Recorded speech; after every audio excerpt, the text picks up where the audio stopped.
ಪ್ರೀತಿಸುವೆ ಇನ್ನೂ ಹೆಚ್ಚಾಗಿ ಆರಾಧಿಸುವೆ ಇನ್ನೂ ದಾಹದಿ ಪ್ರೀತಿಸುವೆ ಇನ್ನೂ ಹೆಚ್ಚಾಗಿ ಆರಾಧಿಸುವೆ ಇನ್ನೂ ದಾಹದಿ ಪೂರ್ಣ ಮನಸ್ಸಿಂದ ಆರಾಧಿಸುವೆ ಪೂರ್ಣ ಬಲದಿಂದ ಪ್ರೀತಿಸುವೆ ಆರಾಧನೆ ಆರಾಧನೆ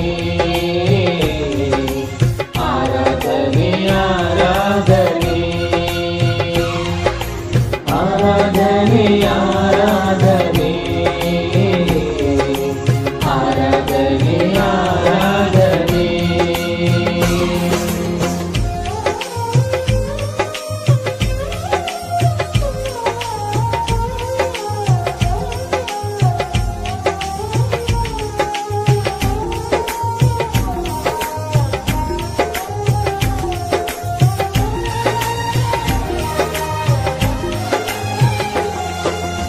ಎಬಿನೆಜರೇ ಎಬಿನೆಜರೇ ಇದುವರೆಗೂ ಸಹಾಯ ನೀವೇ ಎಬಿನೆಜರೇ ಎಬಿನೆಜರೇ ಇದುವರೆಗೂ ಸಹಾಯ ನೀವೇ ಇದುವರೆಗೂ ಸಹಾಯ ನೀವೇ ನನ್ನ ಪೂರ್ಣ ಮನಸ್ಸಿಂದ ಆರಾಧಿಸುವೆ ಪೂರ್ಣ ಬಲದಿಂದ ಪ್ರೀತಿಸುವೆ ಆರಾಧನೆ ಆರಾಧನೆ ಆರಾಧನೆ ಆರಾಧನೆ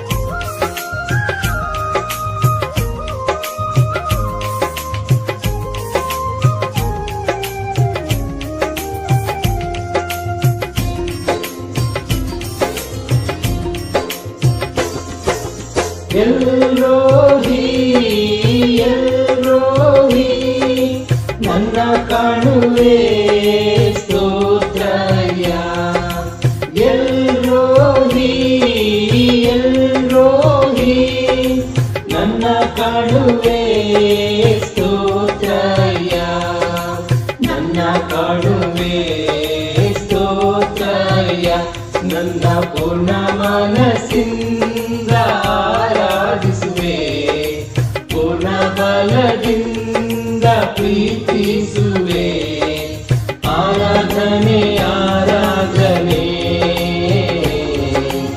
ಆರಾಧನೆ ಆರಾಧನೆ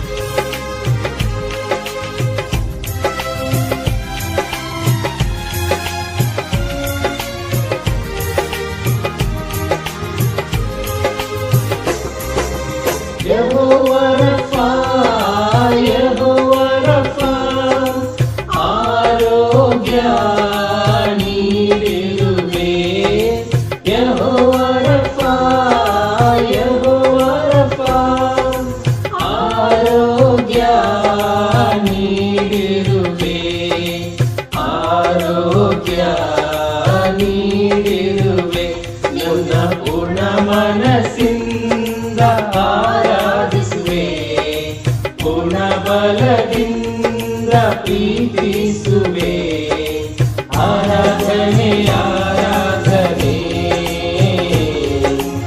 ಆರಾಧನೆ ಆರಾಧನೆ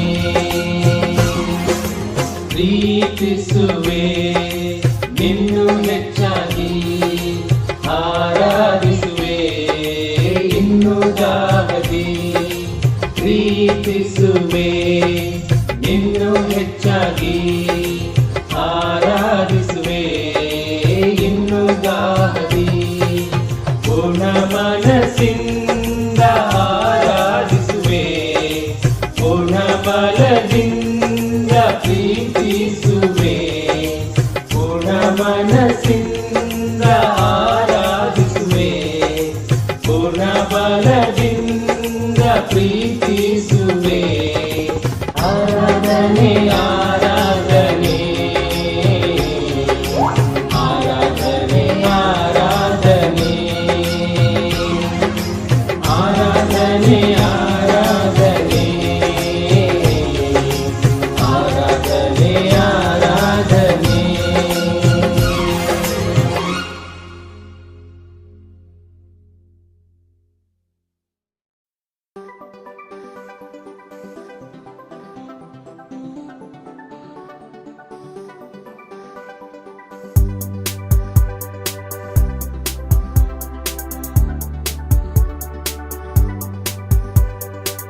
ಸಂಪೂರ್ಣವಾದ ನಿನ್ನ ಕೃಪೆ, ಶಾಶ್ವತವಾದ ನಿನ್ನ ಕೃಪೆ, ಸಂಪೂರ್ಣವಾದ ನಿನ್ನ ಕೃಪೆ, ಶಾಶ್ವತವಾದ ನಿನ್ನ ಕೃಪೆ, ಬಾಳಿಗೆ ಬೆಳಕನ್ನು ನೀಡುವಂತ ನಿನ್ನ ಕೃಪೆ, ಬಾಳಿಗೆ ಬೆಳಕನ್ನು ನೀಡುವಂತ ನಿನ್ನ ಕೃಪೆ, ಸಂಪೂರ್ಣವಾದ ನಿನ್ನ ಕೃಪೆ, ಶಾಶ್ವತವಾದ ನಿನ್ನ ಕೃಪೆ, ಸಂಪೂರ್ಣವಾದ ನಿನ್ನ ಕೃಪೆ, ಶಾಶ್ವತವಾದ ನಿನ್ನ ಕೃಪೆ.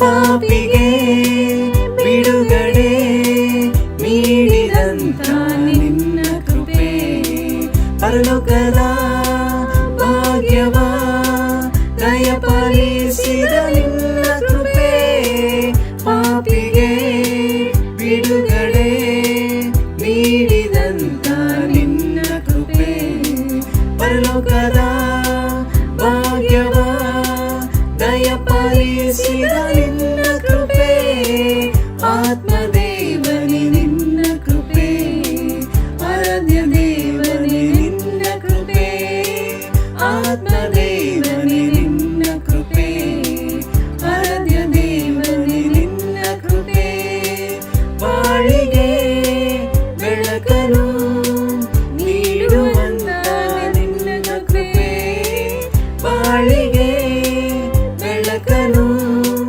ನೀಡುವಂತ ನಿನ್ನ ಕೃಪೆ, ಸಂಪೂರ್ಣವಾದ ನಿನ್ನ ಕೃಪೆ, ಶಾಶ್ವತವಾದ ನಿನ್ನ ಕೃಪೆ, ಸಂಪೂರ್ಣವಾದ ನಿನ್ನ ಕೃಪೆ, ಶಾಶ್ವತವಾದ ನಿನ್ನ ಕೃಪೆ.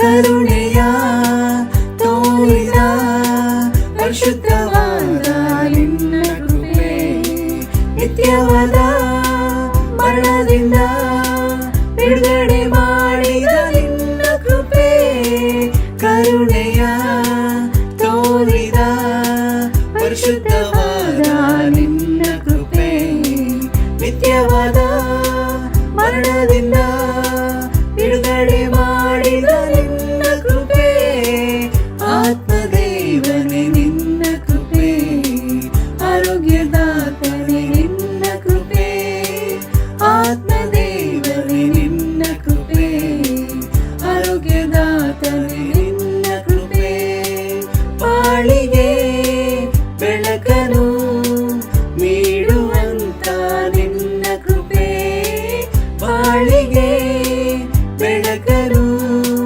ನೀಡುವಂತ ನಿನ್ನ ಕೃಪೆ, ಸಂಪೂರ್ಣವಾದ ನಿನ್ನ ಕೃಪೆ, ಶಾಶ್ವತವಾದ ನಿನ್ನ ಕೃಪೆ, ಸಂಪೂರ್ಣವಾದ ನಿನ್ನ ಕೃಪೆ, ಶಾಶ್ವತವಾದ ನಿನ್ನ ಕೃಪೆ.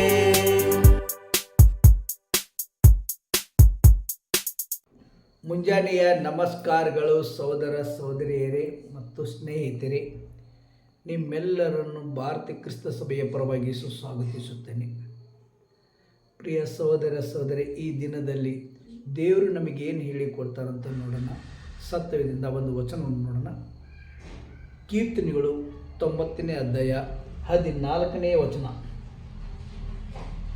ಉದಯದಲ್ಲಿ ನಿನ್ನ ಕೃಪೆಯಿಂದ ನಮ್ಮನ್ನು ಸಂತೃಪ್ತಿಪಡಿಸು. ಆಗ ಜೀವಮಾನದಲ್ಲೆಲ್ಲ ಉಲ್ಲಾಸಿಸಿ ಹರ್ಷಿಸುವೆವು. ಸಹೋದರ ಸಹೋದರಿ, ಈ ದಿನ ಉದಯದಲ್ಲಿ ದೇವರು ನಮ್ಮನ್ನು ಸುರಕ್ಷಿತವಾಗಿ ಎಬ್ಬಿಸಿದ್ದಾರೆ.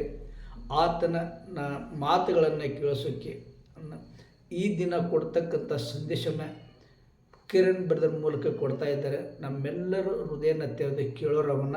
ಅದಕ್ಕಾಗಿ ಈ ಕೂಟವನ್ನು ಪ್ರಾರಂಭಿಸೋದಕ್ಕಿಂತ ಮುಂಚೆ ಪ್ರಾರ್ಥನೆಯನ್ನು ಮಾಡಿ ಶುರು ಮಾಡೋಣ.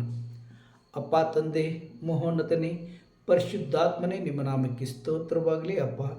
ಅಪ್ಪ ತಂದೆ, ಈ ಉದಯ ಕಾಲದಲ್ಲಿ ತಂದೆ ಬೇರೆ ಬೇರೆ ಸ್ಥಳದಿಂದ ದೇವರೇ ಕೂಡಿ ಬಂದಂಥ ಎಲ್ಲ ಸಹೋದರ ಸಹೋದರಿಗಾಗಿ ಅಪ್ಪ ತಂದೆ, ನಿನ್ನ ಮಾತುಗಳು ನಿನ್ನ ವಾಕ್ಯಗಳು ಈ ದಿನ ನಮಗೇನು ತಿಳಿಸ್ಕೊಡ್ತೀವೋ ಆತ್ಮನ ಮೂಲಕ ದೇವರೇ, ಸಹೋದರ ಕಿರಣರ ಮೂಲಕ ದೇವರೇ ತಿಳಿಪಡಿಸಿ ಅಂತ ನಿಮ್ಮಲ್ಲಿ ಕೇಳ್ಕೊಳ್ತೇನಪ್ಪ ತಂದೆ. ಎಲ್ಲ ಸಹೋದರ ಸಹೋದರನೇ ಹೃದಯನ ತೆರೆದು ಕೇಳುವಂತೆ ನಮಗೆ ಈ ಸಮಯ ಕೊಟ್ಟಿದ್ದಕ್ಕಾಗಿ ನಿಮಗೆ ಕೃತಜ್ಞತೆ ಸಲ್ಲಿಸಿ ಪ್ರಾರ್ಥನೆ ಯೇಸು ನಾಮದಲ್ಲಿ ಬೇಡಿಕೊಳ್ಳುವೆ ತಂದೆ, ಆಮೆನ್.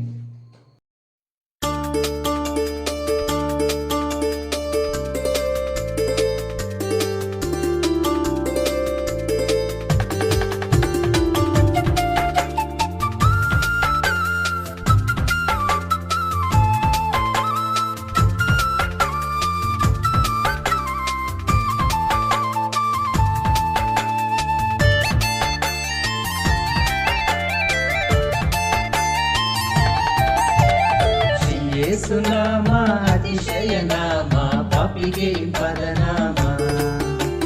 ಶ್ರೀ ಯೇಸುನಾಮ ಅತಿಶಯ ನಾಮ, ಪಾಪಿಗೆ ಪದನಾಮ. ಶ್ರೀ ಯೇಸುನಾಮ ಅತಿಶಯ ನಾಮ, ಪಾಪಿಗೆ ಪದನಾಮ. ಶ್ರೀ ಯೇಸುನಾಮ ಅತಿಶಯ ನಾಮ, ಪಾಪಿಗೆ ಪದನಾಮ. ಎಲ್ಲ ನಾಮದಲ್ಲಿ ಮೇಲಾದ ನಾಮ ಯೇಸುವಿನ ದಿವ್ಯ ನಾಮ. ಎಲ್ಲ ನಾಮದಲ್ಲಿ ಮೇಲಾದ ನಾಮ ಯೇಸುವಿನ ದಿವ್ಯ ನಾಮ. ಸರ್ವ ಜನರೆಲ್ಲ ಅಡ್ಡ ಬಿದ್ದು ಸ್ತೋತ್ರ ಮಾಡಿ ಹರ್ಷದಿಂದ ಹಾಡೋ ನಾಮ. ಸರ್ವ ಜನರೆಲ್ಲ ಅಡ್ಡ ಬಿದ್ದು ಸ್ತೋತ್ರ ಮಾಡಿ ಹರ್ಷದಿಂದ ಹಾಡೋ ನಾಮ. ಶ್ರೀ ಯೇಸುನಾಮ ಅತಿಶಯ ನಾಮ, ಪಾಪಿಗೆ ಪದನಾಮ. ಶ್ರೀ ಯೇಸುನಾಮ ಅತಿಶಯ ನಾಮ, ಪಾಪಿಗೆ ಪದನಾಮ. ಪಾಪ ಪರಿಹಾರಕ್ಕಾಗಿ ಪಾಪಿಗಳ ಹುಡುಕಿ ಧರಣಿಗೆ ಬಂದ ನಾಮ. ಪಾಪ ಪರಿಹಾರಕ್ಕಾಗಿ ಪಾಪಿಗಳ ಹುಡುಕಿ ಧರಣಿಗೆ ಬಂದ ನಾಮ. ಪಾಪರಹಿತ ಜೀವಿತದ ಮಾದರಿಯ ತೋರಿಸಿದ ಪರಿಶುದ್ಧ ಪುಣ್ಯನಾಮ. ಪಾಪರಹಿತ ಜೀವಿತದ ಮಾದರಿಯ ತೋರಿಸಿದ ಪರಿಶುದ್ಧ ಪುಣ್ಯನಾಮ. ಶ್ರೀ ಯೇಸುನಾಮ ಅತಿಶಯ ನಾಮ, ಪಾಪಿಗೆ ಪದನಾಮ. ಶ್ರೀ ಯೇಸುನಾಮ ಅತಿಶಯ ನಾಮ, ಪಾಪಿಗೆ ಪದನಾಮ. ಲೆಕ್ಕವಿಲ್ಲದಷ್ಟು ಪಾಪ ನನ್ನಿಂದ ತೆಗೆಯಲು ನನಗಾಗಿ ಬಂದ ನಾಮ. ಲೆಕ್ಕವಿಲ್ಲದಷ್ಟು ಪಾಪ ನನ್ನಿಂದ ತೆಗೆಯಲು ನನಗಾಗಿ ಬಂದ ನಾಮ. ಅನ್ಯವೆಂದು ತಳ್ಳದನ್ನ ಧನ್ಯನಾಗಿ ಮಾಡಲು ಬಂದ ಉನ್ನತದ ಪುಣ್ಯನಾಮ. ಅನ್ಯವೆಂದು ತಳ್ಳದನ್ನ ಧನ್ಯನಾಗಿ ಮಾಡಲು ಬಂದ ಉನ್ನತದ ಪುಣ್ಯನಾಮ. ಶ್ರೀ ಯೇಸುನಾಮ ಅತಿಶಯ ನಾಮ, ಪಾಪಿಗೆ ಪದನಾಮ. ಶ್ರೀ ಯೇಸುನಾಮ ಅತಿಶಯ ನಾಮ, ಪಾಪಿಗೆ ಪದನಾಮ. ಭೂತಬಾಧಿತರಿಗೆ ನಾನಾ ರೋಗಿಗಳಿಗೆ ಸ್ವಸ್ಥ ಮಾಡುವಂತ ನಾಮ. ಭೂತಬಾಧಿತರಿಗೆ ನಾನಾ ರೋಗಿಗಳಿಗೆ ಸ್ವಸ್ಥ ಮಾಡುವಂತ ನಾಮ. ಕುರುಡರಿಗೂ ಕುಂಟರಿಗೂ ಕುಷ್ಠರೋಗಿಗಳಿಗೆಲ್ಲ ಬಿಡುಗಡೆ ಕೊಡೋ ನಾಮ. ಕುರುಡರಿಗೂ ಕುಂಟರಿಗೂ ಕುಷ್ಠರೋಗಿಗಳಿಗೆಲ್ಲ ಬಿಡುಗಡೆ ಕೊಡುವ ನಾಮ. ಶ್ರೀ ಯೇಸುನಾಮ ಅತಿಶಯ ನಾಮ, ಪಾಪಿಗೆ ಪದನಾಮ. ಶ್ರೀ ಯೇಸುನಾಮ ಅತಿಶಯ ನಾಮ, ಪಾಪಿಗೆ ಪದನಾಮ. ಬೆಳಗಿನ ನಮಸ್ಕಾರಗಳು ಸಹೋದರ ಸಹೋದರಿ ಮತ್ತು ಸ್ನೇಹಿತರೆ.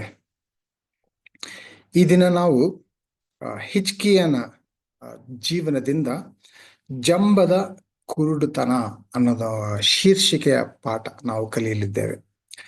ಜಂಬ, ಅಹಂಕಾರ ಅನ್ನೋದು ಒಂಥರ ನಮ್ಮಲ್ಲಿ ಕುರುಡುತನ ತಗೊಂಡು ಬರುತ್ತೆ. ನಾವು ಯಾರೇ ಆಗ್ಲಿ, ನಾವು ಅಹಂಕಾರಿಗಳು, ನನ್ನಲ್ಲಿ ಜಂಬ ಇದೆ ಅಂತ ಸಾಧಾರಣವಾಗಿ ಒಪ್ಕೊಳ್ಳೋದಿಲ್ಲ.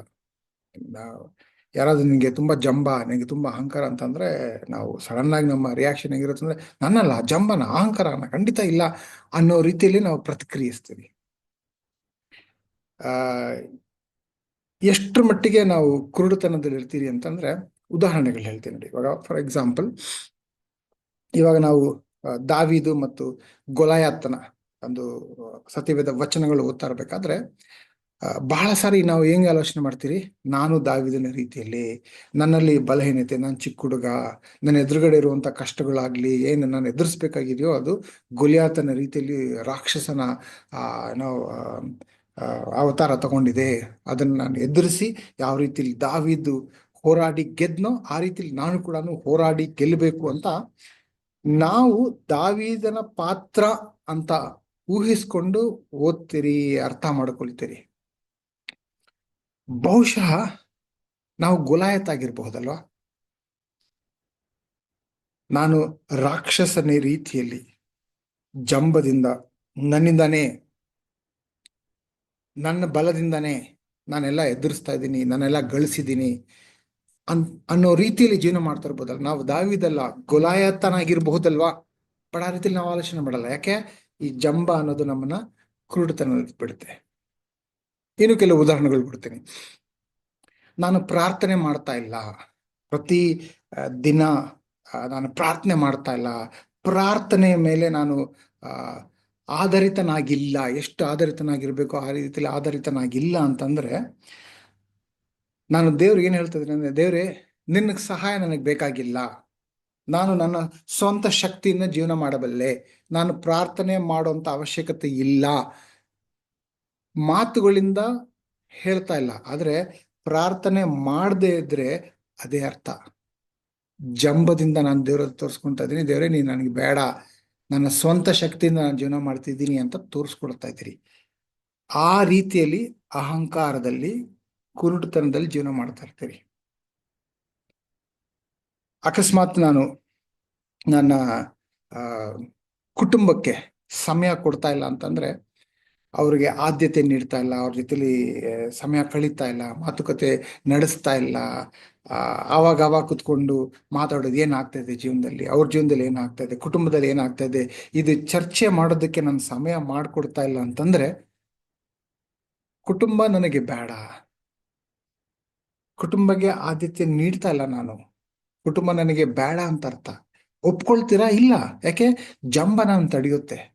ಕುಟುಂಬ ಬೇಡ ಅಂತ ಹೇಳಕ್ಕಾಗುತ್ತೆ? ನಾನು ಕುಟುಂಬಕ್ಕೋಸ್ಕರ ತಾನೆ ಎಲ್ಲ ಮಾಡ್ತಾ ಇರೋದು ಅಂತ ಅನ್ಕೊಳ್ತೀರ ನಾವು.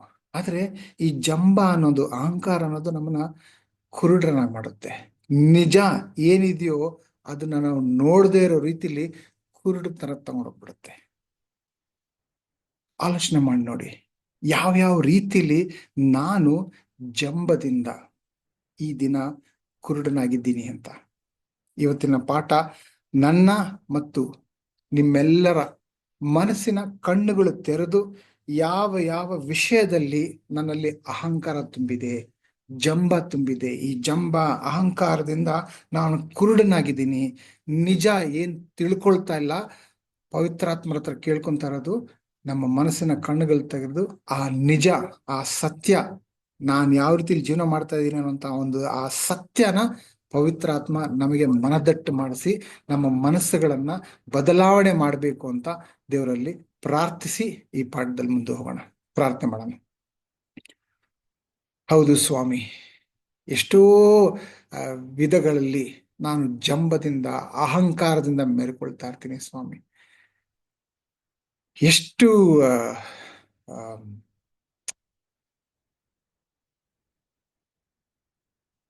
ಸಮಸ್ಯೆ ಇದು ಅಂತಂದ್ರೆ, ಅಹಂಕಾರದಲ್ಲಿ ಇದ್ರೂ ಕೂಡ ನನಗ್ ಕಾಣ್ತಾ ಇಲ್ಲ, ನಾನು ಕುರುಡನಾಗ್ಬಿಟ್ಟಿದ್ದೀನಿ, ನನಗ್ ನಾನೇ ಮೋಸ ಮಾಡ್ಕೊಂಡು ಎಲ್ಲ ಸರಿ ಇದೆ ಅನ್ನೋ ರೀತಿಲಿ ಜೀವನ ಮಾಡ್ಕೊಂಡು ಹೋಗ್ತಾ ಇದ್ದೀನಿ.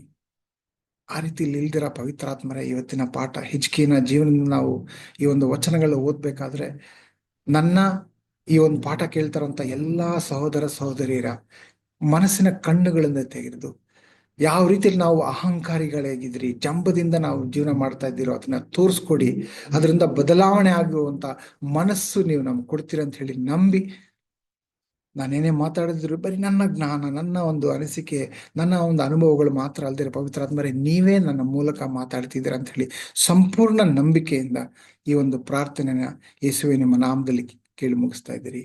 ಆಮೇನ್. ಹಿಜ್ಕೀಯನ ಆರಂಭ ಹೇಗಿತ್ತು ಅಂತ ನೋಡೋಣ. 2ನೇ ಅರಸರು 18ನೇ ಅಧ್ಯಾಯ ವಚನ 1-6. ಇಲ್ಲಿ ನಾವು ಹಿಜ್ಕೀಯನ ನಿಷ್ಠೆಯನ್ನು ನಾವು ನೋಡಬಹುದು. 2ನೇ ಅರಸರು 18ನೇ ಅಧ್ಯಾಯ ವಚನ 1-6. ಇಸ್ರಾಯೇಲರ ಅರಸನು ಏಲನ ಮಗನೂ ಆದ ಹೋಶೇಯನು ಆಳಿಕೆಯ 3ನೇ ವರುಷದಲ್ಲಿ ಯಹೂದ ರಾಜನಾದ ಅಹಜನ ಮಗನು ಹಿಜ್ಕೀಯನು ಆಳತೊಡಗಿದನು. ಇವನು ಪಟ್ಟಕ್ಕೆ ಬಂದಾಗ 25 ವರ್ಷದವನಾಗಿದ್ದು ಯೆರೂಸಲೇಮಿನಲ್ಲಿ 29 ವರ್ಷ ಆಳಿದನು. ಜೆಕರ್ಯನ ಮಗಳಾದ ಅಬಿಯೆ ಎಂಬಾಕೆಯ ಇವನು ತಾಯಿ. ಇವನು ಎಲ್ಲಾ ವಿಷಯಗಳಲ್ಲಿಯೂ ತನ್ನ ಪೂರ್ವಿಕನಾದ ದಾವೀದನಂತೆ ಯೆಹೋವನ ಚಿತ್ತಾನುಸಾರವಾಗಿ ನಡೆದನು.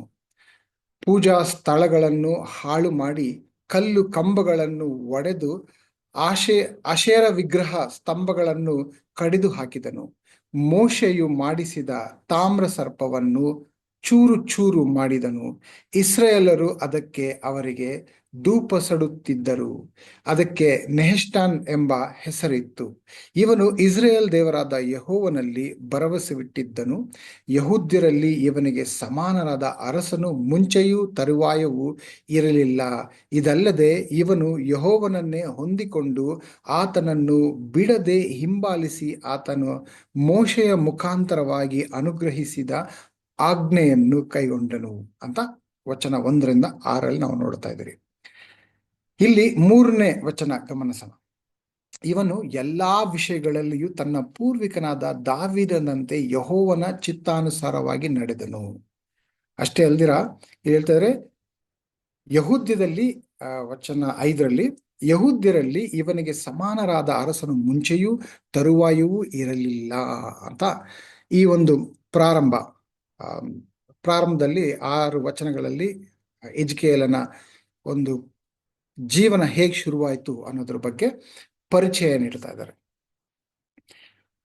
ಅದ್ಭುತವಾಗಿದೆಯಲ್ವಾ ವಚನಗಳು ಹಿಜ್ಕೀಯನ ಬಗ್ಗೆ ಬರೆದಾಗ. ಯೋಚನೆ ಮಾಡಿ ನೋಡಿ, ನಾವು ಕೂಡ ಕ್ರೈಸ್ತರಾಗಿ ಜೀವನ ನಡೆಸ್ತಾ ಇದ್ರಿ.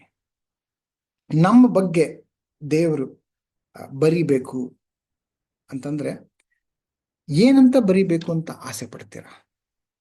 ನನ್ನ ಬಗ್ಗೆ ಏನೋ ದೊಡ್ಡದಾಗಿ ಕತೆ ಬರಿಬೇಕು, ಬಹಳ ಬರಿಬೇಕು ಅಂತೇನಿಲ್ಲ. ಒಂದು ವಚನ ನನ್ನ ಬಗ್ಗೆ ಬರೆದ್ರು ಕೂಡ ನನಗೆ ಬಹಳ ತೃಪ್ತಿ ಅನ್ಸುತ್ತೆ. ಅದೇನ್ ನನ್ನ ಆಸೆ ಅಂತಂದ್ರೆ, ನನಗೆ ಗೊತ್ತಿದೆ ನಾನು ಬಹಳ ಸಾರಿ ಕೆಲವು ಪಾಪಗಳಲ್ಲಿ ಪದೇ ಪದೇ ನಾನು ಆ ಪಾಪದಲ್ಲಿ ಬಿದ್ದಿದ್ದೀನಿ. ಅಷ್ಟೇ ಅಲ್ದಿರ ಕೆಲವು ನನ್ನ ಗುಣಗಳು ಬದಲಾವಣೆ ಮಾಡಕ್ ಪ್ರಯತ್ನ ಪಡ್ತಾ ಇದ್ದೀನಿ. ಆದ್ರೆ ಹಲವಾರು ಸಾರಿ ಬದಲಾವಣೆ ಆಗದಿರ ಕೆಳಗೆ ಬೀಳ್ತಾ ಇದ್ದೀನಿ. ಎಸ್ಪೆಷಲಿ ಶಿಸ್ತಿನಿಂದ ಇರೋದು, ಡಿಸಿಪ್ಲಿನ್ ಆಗಿರೋದು, ಕೆಲವು ಪಾಪಗಳಿಂದ ಹೊರಗೆ ಬರೋಕ್ ಪ್ರಯತ್ನ ಪಡ್ತಾ ಇರ್ತೀನಿ, ಪದೇ ಪದೇ ಬೀಳ್ತಾ ಇರ್ತೀನಿ. ಸೊ ಹಾಗಾಗಿ ನನ್ನ ಬಗ್ಗೆ ಇವರು ದೇವರಿಗೆ ನಿಷ್ಠೆಯಿಂದ, ದೇವರಿಗೆ ಭಯ ಭಕ್ತಿಯಿಂದ, ದೇವರಿಗೆ ನಾವು ಯಾವುದೇ ಪಾಪ ಮಗಳು ಮಾಡ್ದಿರ ಪರಿಶುದ್ಧವಾಗಿ ಜೀವನ ಮಾಡಿದ್ರು ಅಂತ ನನ್ನ ಬಗ್ಗೆ ಬರೆಯೋದಕ್ಕೆ ಸಾಧ್ಯನೇ ಇಲ್ಲ. ಯಾಕಂದ್ರೆ ಆ ರೀತಿ ನಾನು ಜೀವನ ನಡೆಸಿಲ್ಲ. ಆದ್ರೆ ಯಾವ ರೀತಿಲಿ ನನ್ನ ಬಗ್ಗೆ ಬರಿಬೇಕು ಅಂತ ನನ್ನ ಆಸೆ ಅಂತಂದ್ರೆ, ಈಗಿರುವಂತ ನನ್ನ ಜೀವನದ ಹಂತದಲ್ಲಿ ನೋಡ್ದ ಅಂತಂದ್ರೆ ನನ್ನ ಆಸೆ ಏನಂತಂದ್ರೆ, ನನ್ನ ಬಗ್ಗೆ ಬರಿಬೇಕಾದ್ರೆ ಇವನು ಹೌದು ಪಾಪದಲ್ಲಿ ಪದೇ ಪದೇ ಬೀಳ್ತಾ ಇದ್ದ, ಕೆಲವು ವಿಷಯಗಳಲ್ಲಿ ಬದಲಾವಣೆ ಆಗಕ್ಕೆ ಪ್ರಯತ್ನ ಪಡ್ತಿದ್ದ, ಅದೇ ಆಗ್ತಾ ಇರಲಿಲ್ಲ, ಕೆಳಗೆ ಬೀಳ್ತಾ ಇದ್ದ. ಆದ್ರೆ ಪ್ರತಿ ಸಲ ಕೆಳಗೆ ಬಿದ್ದಾಗ್ಲೂ ಕೂಡ ದೇವರ ಬಲದಿಂದ ಮತ್ತೆ ಎದ್ದು ಬಂದ, ಮತ್ತೆ ಹೋರಾಟ ನಡೆಸಿ ಗೆದ್ದ.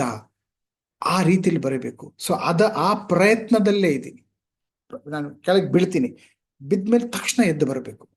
ದೇವರ ಸಹಾಯದಿಂದ, ದೇವರು ಕೊಡುವಂತ ಬಲದಿಂದ, ಈ ವಚನಗಳಿಂದ ಸ್ಫೂರ್ತಿ ಮಾರ್ಗದರ್ಶನ ತಗೊಂಡು ಮತ್ತೆ ಎದ್ದು ನನ್ನ ಕ್ರೈಸ್ತರ ಜೀವನ ಮುಂದುವರಿಸ್ಕೊಂಡು ಹೋಗ್ತಾ ಇರ್ತೀನಿ. ಸೊ ಈ ವ್ಯಕ್ತಿ ಹೌದು ಪಾಪಗಳಲ್ಲಿ ಬಿದ್ದ, ಹಲವಾರು ವಿಷಯಗಳಲ್ಲಿ ಅವರು ಸರಿಯಾಗಿ ನಡ್ಕೊಳ್ಳೋಕೆ ಶಿಸ್ತಿನಿಂದ ಇರಲಿಲ್ಲ, ಹಾಗಾಗಿ ಜೀವನದಲ್ಲಿ ಕೆಳಗೆ ಬೀಳ್ತಿದ್ದ. ಆದರೆ ಪ್ರತಿ ಸಾರಿ ಕೂಡ ಬಿದ್ದು ಮತ್ತೆ ಎದ್ದು ಬರ್ತಿದ್ದ, ದೇವರಿಂದ ಬಲ ಪಡೆದು ಎದ್ದು ಬರ್ತಿದ್ದ ಅಂತ ಆ ಒಂದೇ ಒಂದು ವಚನ ಬರೆದ್ರು ಕೂಡ ನನಗೆ ಎಷ್ಟೋ ತೃಪ್ತಿಕರವಾಗಿರುತ್ತೆ. ಅದು ನನ್ನ ಆಸೆ. ನಿಮ್ ಬಗ್ಗೆ ನೀವೇನು ಆಸೆ ಅನ್ಕೊಂತೀರ? ಏನಂತ ಬರಿಬೇಕು ಅಂತ ನಿಮಗೆ ಆಸೆ ಅನಿಸ್ತದೆ? ಸುಮ್ಮನೆ ಆಸೆ ಇದ್ರೆ ಸಾಲದು. ನಮ್ಮ ಜೀವನ ಆ ರೀತಿಲಿ ನಡ್ಸ್ಕೊಂಡು ಹೋದಾಗ ಮಾತ್ರನೇ ಆ ರೀತಿಲಿ ಬರೆಯಲ್ಪಡುತ್ತದೆ. ನಾವು ಏನಂತ ಬರಿಬೇಕು ಅಂತ ಆಸೆ ಪಡ್ತಾ ಇದ್ದೀರೋ ಆ ರೀತಿಯಲ್ಲಿ ನಮ್ಮ ಜೀವನ ನಡ್ಸ್ಕೊಂಡು ಹೋಗ್ತಾ ಇದ್ದೀರಾ? ಸುಮ್ಮನೆ ಏನೋ ಬಂದ್ರು, ಹುಟ್ಟಿದ್ರು, ಜೀವಂತವಾಗಿದ್ರು, ಸತ್ರು, ಹೋದ್ರು ಅನ್ನೋ ರೀತಿಲಿ ಇಲ್ದಿರ ನಮ್ಮ ಬಗ್ಗೆ ಏನಾದ್ರು ವಿಶೇಷವಾಗಿ ಬರೆಯೋ ರೀತಿಯಲ್ಲಿ ನಮ್ಮ ಜೀವನ ನಡ್ಸ್ಕೊಂಡು ಹೋಗ್ಬೇಕು. ಸೊ ಇಲ್ಲಿ ನಾವು ಈ ಮೊದಲ 6 ವಚನಗಳಲ್ಲಿ ಹಿಜ್ಕೀಯನ ನಿಷ್ಠೆಯನ್ನು ನೋಡ್ತಾ ಇದ್ದೀರಿ. ಎಷ್ಟು ಅದ್ಭುತವಾಗಿ ತನ್ನ ಜೀವನ ಪ್ರಾರಂಭಿಸಿದ. ದಾವೀದನಂತೆ ಯೆಹೋವನ ಚಿತ್ತದನುಸಾರವಾಗಿ ನಡೆದನು, ಇವನಂತೆ ಅರಸನು ಮುಂಚೆಯೂ ತರುವಾಯೂ ಇರಲಿಲ್ಲ ಅಂತ ಹೇಳ್ತಾ ಇದ್ದಾರೆ. ಸೊ ಇದು ಇವನ ಆರಂಭವಾಗಿತ್ತು. ಮುಂದೆ ಏನಾಯ್ತು ಅವನ ಜೀವನದಲ್ಲಿ ಅನ್ನೋದು ನೋಡೋಣ. ಎರಡನೇ ಅಂಶ ನಾವು ಹಿಜ್ಕೀಯನ ಜೀವನದಲ್ಲಿ ಏನ್ ನೋಡ್ಬೋದು ಅಂತಂದ್ರೆ, ದೇವರ ಸತತ ವಿಮೋಚನೆ, ನಿರಂತರ ವಿಮೋಚನೆ ನಾವು ನೋಡ್ತಾ ಇದ್ದೀರಿ. ಹೇಗೆ? ಕೆಲವು ಉದಾಹರಣೆಗಳು. 2ನೇ ಅರಸರು 18ನೇ ಅಧ್ಯಾಯ 7ನೇ ವಚನ ನೋಡೋಣ. ಯೆಹೋವನು ಇವನ ಸಂಗಡ ಇದ್ದದ್ದರಿಂದ ಎಲ್ಲಿಗೆ ಹೋದರೂ ಕೃತಾರ್ಥನಾಗಿ ಬರುತ್ತಿದ್ದನು. ಅದ್ಭುತವಾದಂತಹ ಒಂದು ಆಶೀರ್ವಾದ ಹಿಜ್ಕೀಯನಿಗೆ. ಯೆಹೋವನು ಇವನ ಸಂಗಡ ಇದ್ದದ್ದರಿಂದ ಎಲ್ಲಿಗೆ ಹೋದ್ರು, ಏನ್ ಕೆಲಸ ಮುಟ್ಟಿದ್ದೆಲ್ಲ ಬಂಗಾರ, ಮುಟ್ಟಿದ್ದೆಲ್ಲ ಚಿನ್ನ ಅಂತ ಹೇಳ್ತಾರ, ಆ ರೀತಿಲಿ ಎಲ್ಲಿಗೆ ಹೋದರೂ ಕೃತಾರ್ಥನಾಗಿ ಬರುತ್ತಿದ್ದನು, ಯಶಸ್ವಿಯಾಗಿ ಬರುತ್ತಿದ್ದ. ಏನೇ ಕೆಲಸ ಮಾಡಿದ್ರು ಕೂಡ ಅದರಲ್ಲಿ ಆಶೀರ್ವಾದ ಹೊಂದಿ ಬರ್ತಾ ಇದ್ದ. ಸತತವಾಗಿ ದೇವರು ಇವನ ಜೀವನದಲ್ಲಿ ವಿಮೋಚನೆ ಮಾಡ್ತಾ ಇರೋದನ್ನೇ ನಾವು ನೋಡ್ತೀರಿ. ನಮ್ಮ ಜೀವನದಲ್ಲೂ ಕೂಡ ಅದೇ ರೀತಿ ದೇವರು ಹಲವಾರು ಬಾರಿ ವಿಮೋಚನೆ ಮಾಡಿರ್ತಾರೆ. ಹಿಜ್ಕೀಯನ ಜೀವನ ನೋಡ್ಕೊಂಡು ನಮ್ಮ ಜೀವನದ ಬಗ್ಗೆ ಕೂಡ ನಾವು ಮೇಲ್ಗೆ ಹಾಕೊಂಡು ಬರೋಣ. 25ನೇ ವಚನ ನೋಡಿ, 18ನೇ ಅಧ್ಯಾಯದಲ್ಲಿ 25ನೇ ವಚನ. ಈ ದೇಶವನ್ನು ಹಾಳು ಮಾಡುವುದಕ್ಕೆ ಯೆಹೋವನು ಚಿತ್ತವಿಲ್ಲದೆ ಬಂದೆನೆಂದು ನೆನೆಸುತ್ತೀಯೋ? ಇಲ್ಲಿಗೆ ಬಂದು ಇದನ್ನು ಹಾಳು ಮಾಡಿಬಿಡು ಎಂದು ಯೆಹೋವನೇ ನನಗೆ ಆಜ್ಞಾಪಿಸಿದನು ಅನ್ನುತ್ತಾನೆ ಎಂದನು. ಅಂದ್ರೆ ಇಲ್ಲಿ ನಾವು ನೋಡ್ತಾ ಇದ್ದೀರಿ, ಬೇರೆ ಒಂದು ದೇಶದಿಂದ, ಅಂದ್ರೆ ಅಸಿರಿಯಾ ಅನ್ನುವಂಥ ಒಂದು ದೇಶದಿಂದ ಒಬ್ಬ ವ್ಯಕ್ತಿ ಬಂದು, ನಾವು ಈ ಯೆರೂಸಲೇಮ್ ದೇಶದ ಮೇಲೆ ನಾವು ಇವಾಗ ಹೋರಾಟ ನಡೆಸಿದ್ದೇವೆ, ಯುದ್ಧ ನಡೆಸಲಿದ್ದೇವೆ, ಇಲ್ಲಿ ಬಂದು ನಾವು ಎಲ್ಲವನ್ನು ನಾಶ ಮಾಡ್ಬಿಡ್ತೀರಿ, ಇದು ದೇವರ ಚಿತ್ತಾನುಸಾರ ನಡೀತಾ ಇರೋದು, ಏನೋ ಖಂಡಿತವಾಗ್ಲೂ ಇದು ಮಾಡ್ತೀರಿ ಅಂತ ಬಂದು ಹೆದರ್ಸ್ತಾ ಇದ್ದಾನೆ. ಈ ಒಂದು ಮ್ಯಾಪ್ ನೀವು ನೋಡ್ದ ಅಂತಂದ್ರೆ, ಈ ಅಧ್ಯಾಯ ನೀವು ನೋಡ್ದ ಅಂತಂದ್ರೆ, ಮನೆಗೆ ಹೋಗ್ಬಿಟ್ಟು ಡೀಟೇಲ್ ಆಗಿ ಒಂದು ಅಧ್ಯಾಯ ನೋಡಿ. ಯೆರೂಸಲೇಮ್ನವರು ಐಗುಪ್ತ ದೇಶದಿಂದ ಹಲವಾರು ವಿಷಯದ ಬಗ್ಗೆ ಆಧಾರಿತರಾಗಿದ್ರು. ಐಗುಪ್ತ ದೇಶ ಈ ಕಡೆ ಇತ್ತು, ಯೆರೂಸಲೇಮ್ ಇಲ್ಲಿದೆ. ಅಸಿರಿಯಾದವ್ರು ಬಂದು ಏನ್ ಹೇಳ್ತಾ ಇದಾರೆ, ಐಗುಪ್ತ ದೇಶದವ್ರು ಬಂದು ನಿಮಗೆ ಸಹಾಯ ಮಾಡ್ತಾರೆ ಅನ್ಕೊಂಡಿದ್ದೀರಾ? ನಾವು ಬಂದು ಯುದ್ಧ ಮಾಡ್ತೀರಿ, ಯಾರು ಸಹಾಯ ಮಾಡಕ್ಕಾಗಲ್ಲ, ನಾವು ನಿಮ್ಮನ್ನೆಲ್ಲ ಧ್ವಂಸ ಮಾಡ್ಬಿಡ್ತೀರಿ ಅಂತ ಅಸಿರಿಯಾದವ್ರು ಬಂದು ಹೆದರ್ಸ್ತಾ ಇದ್ದಾರೆ. ಆಮೇಲೆ ನೀವು ನೋಡಿ, ಬ್ಯಾಬಿಲೋನ್ನವರು, ಇದೆಲ್ಲ ಆದ ನಂತರ ನಾವು ಮುಂದೆ ವಚನಗಳು ಓದ್ಕೊಂಡು ಹೋಗ್ತಾರೆ, ಬೇಕಾದ್ರೆ ನೀವು ನೋಡ್ತೀರಾ, ಬ್ಯಾಬಿಲೋನ್ ದೇಶದಿಂದ ಬಂದು ಕೂಡ ಮುತ್ತಿಗೆ ಹಾಕ್ತಾರೆ ಅನ್ನೋದು ನಾವು ನೋಡ್ತೀರಿ. ಸೊ ಇದೆಲ್ಲ ಅಕ್ಕಪಕ್ಕದಲ್ಲಿರುವಂತಹ ಒಂದು ದೇಶಗಳು. ಸೊ ಇಲ್ಲಿ ಅಸಿರಿಯಾದಿಂದ ಬಂದಿರುವಂತಹ ಒಬ್ಬ ವ್ಯಕ್ತಿ ಇವರಿಗೆ ಹೆದರ್ಸ್ತಾ ಇದ್ದಾನೆ, ನಾವು ಬಂದು ನಿಮ್ಮನ್ನ ನಾಶ ಮಾಡ್ಬಿಡ್ತೀರಿ ಅಂತ. ಸೊ ಈ ವಿಷಯ ತಿಳಿದ ತಕ್ಷಣ 19ನೇ ಅಧ್ಯಾಯ ವಚನ 1, ಹಿಜ್ಕೀಯ ಏನ್ ಮಾಡ್ದ? ಹಿಜ್ಕೀಯನು ಅದನ್ನು ಕೇಳಿ ಬಟ್ಟೆಗಳನ್ನು ಹರಿದುಕೊಂಡು ಗೋಣಿ ತಟ್ಟೆಯನ್ನು ಕಟ್ಟಿಕೊಂಡು ಯೆಹೋವನ ಆಲಯಕ್ಕೆ ಹೋದನು. ಅಂದ್ರೆ ಅಯ್ಯೋ, ಇವ್ರು ಬಂದು ನಾಶ ಮಾಡ್ತಾರೆ, ಅಸಿರಿಯಾದವರು ಬಹಳ ಬಲಿಷ್ಠರಾದವರು, ಅವ್ರು ಬಂದು ಏನಾದ್ರು ನಮ್ಮಲ್ಲಿ ಯುದ್ಧ ಅಂದ್ರೆ ನಾವು ಖಂಡಿತವಾಗ್ಲೂ ಎದುರ್ಸಕ್ ಆಗೋದೇ ಇಲ್ಲ, ನಾವು ಒಂದು ಚಿಕ್ಕ ಸೈನ್ಯ, ಚಿಕ್ಕದೊಂದು ದೇಶ, ಹೇಗೆ ಎದುರ್ಸಕ್ ಆಗೋದಿಲ್ಲ ಅಂತ ಹೇಳಿ ದೇವರಿಗೆ ಮೊರೆ ಹೋಗ್ತಾ ಇದ್ದಾರೆ, ಆಲಯಕ್ಕೆ ಹೋಗಿ ಪ್ರಾರ್ಥನೆ ಮಾಡ್ತಾ ಇದ್ದಾರೆ. ಅವಾಗ ದೇವರು ಅವರಿಗೆ ಒಂದು ವಾಗ್ದಾನ ನೀಡ್ತಾರೆ. ಏನು? ಯೆಹೋವನು ಅಶ್ಶೂರ್ಯದ ಅರಸನ ವಿಷಯವಾಗಿ ನನ್ನ ಮಾತನ್ನು ಕೇಳು, ಅಂದ್ರೆ ಹಿಜ್ಕೀಯನಿಗೆ ಹೇಳ್ತಾ ಇದ್ದಾರೆ, ನನ್ನ ಮಾತನ್ನು ಕೇಳು, ಅವನು ಪಟ್ಟಣವನ್ನು ಸಮೀಪಿಸುವುದಿಲ್ಲ, ಅದಕ್ಕೆ ಬಾಣವೆನ್ನೆಸೆಯುವುದಿಲ್ಲ, ಒಂದು ಬಾಣ ಕೂಡ ಯೆರೂಸಲೇಮ್ ಕಡೆಗೆ ಅಥವಾ ನಿಮ್ಮ ಸೈನಿಕರ ಕಡೆಗೆ ಅವನು ಬೀಸೋದಿಲ್ಲ ಹತ್ರನೇ ಬರಕ್ ನಾನು ಬಿಡೋದಿಲ್ಲ, ಆ ರೀತಿಯಲ್ಲಿ ನಿಮಗೆ ಸುರಕ್ಷತೆ ಪಡಿಸ್ತೀನಿ ಅಂತ ಹೇಳಿ ವಾಗ್ದಾನ ದೇವ್ರು ನೀಡ್ತಾ ಇದ್ದಾರೆ. ಏನಾಯ್ತು ಮುಂದುವರ್ಸ್ಕೊಂಡು ಹೋದ ಅಂತಂದ್ರೆ 19ನೇ ಅಧ್ಯಾಯದಲ್ಲಿ 35ನೇ ವಚನ ನೋಡಿ. ಅದೇ ರಾತ್ರಿಯಲ್ಲಿ ಯೆಹೋವನ ದೂತನು ಹೊರಟು ಬಂದು ಅಶ್ಶೂರ್ಯರ ಪಾಳೆಯದಲ್ಲಿ 185,000 1,85,000 ಮಂದಿ ಸೈನಿಕರನ್ನು ಸಂಹರಿಸಿದನು. ಅಶ್ಶೂರ್ಯರು ಬೆಳಗ್ಗೆ ಎದ್ದು ನೋಡುವಲ್ಲಿ ಪಾಳೆಯ ತುಂಬಾ ಹೆಣಗಳಿದ್ದವು. ಅವರು ಒಂದು ಬಾಣ ಕೂಡ ಬೀಸಿಲ್ಲ. ಬಂದ್ರು ಮುತ್ತಿಗೆ ಹಾಕೋದಕ್ಕೆ, ಬಂದು ಸ್ವಲ್ಪ ದೂರದಲ್ಲೇ ಇರಬೇಕಾದ್ರೇನೆ ದೇವದೂತ, ಸತ್ಯವೇದ ಹೇಳ್ತದೆ, ಯೆಹೋವನ ದೂತನು ಹೊರಟು ಬಂದು ಅಲ್ಲಿರುವಂತ 1,85,000 ಮಂದಿ ಸೈನಿಕರನ್ನು ಸಂಹರಿಸಿದನು ಅಂತ. ಯುದ್ಧನೇ ಮಾಡೋದ್ ಬೇಕಾಗಿಲ್ಲ, ಒಂದು ಬಾಣ ಬಿಸಾಕೋದ್ ಬೇಕಾಗಿಲ್ಲ, ಹಾಗೆ ಯುದ್ಧನ ಗೆಲ್ಲಿಸ್ಕೊಡ್ತಾ ಇದ್ದಾರೆ ದೇವರು ವಾಗ್ದಾನ ನೀಡಿದಂತೆ. ಅಷ್ಟೇ ಅಲ್ದಿರ 37ನೇ ವಚನ ನೋಡಿ. ಅವನು ಒಂದು ದಿವಸ ಗುಡಿಗೆ ಹೋಗಿ ತನ್ನ ದೇವರಾದ ನಿಸ್ರೋಕನನ್ನು ಆರಾಧಿಸುತ್ತಿರುವಾಗ ಅದ್ರಮೇಲಕ್ ಸೆರೆಚೇರ್ ಎಂಬುವರು ಅವನನ್ನು ಕತ್ತಿಯಿಂದ ಕೊಂದು ಅರಾರಾಟ್ ದೇಶಕ್ಕೆ ಓಡಿ ಹೋದರು. ಅವನಿಗೆ ಬದಲಾಗಿ ಅವನ ಮಗನಾದ ಎಸರ್ದೋಸ್ ಅನನ್ನು ಅರಸನಾದನು. ಇಲ್ಲಿ ಆ ಸೈನಿಕರು 1,85,000 ಸೈನಿಕರು ಸಂಹರಿಸಿದ್ರು. ಅಷ್ಟೇ ಅಲ್ದಿರ ಈ ರಾಜ ತನ್ನ ಆಸ್ಥಾನದಲ್ಲೇ ಇರ್ಬೇಕಾದ್ರೆ ತನ್ನದೇ ಆದಂತಹ 2 ಮಕ್ಕಳು ಬಂದು ಅವ್ರನ್ನ ಕತ್ತಿಯಿಂದ ಕೊಲ್ತಾರೆ. ಆ ರೀತಿಲಿ ದೇವರು ವಿಮೋಚನೆ ನೀಡ್ತಾ ಇದ್ದಾರೆ. ಯಾರಿಗೆ? ಹಿಜ್ಕೀಯನಿಗೆ, ಯೆರೂಸಲೇಮಿಗೆ.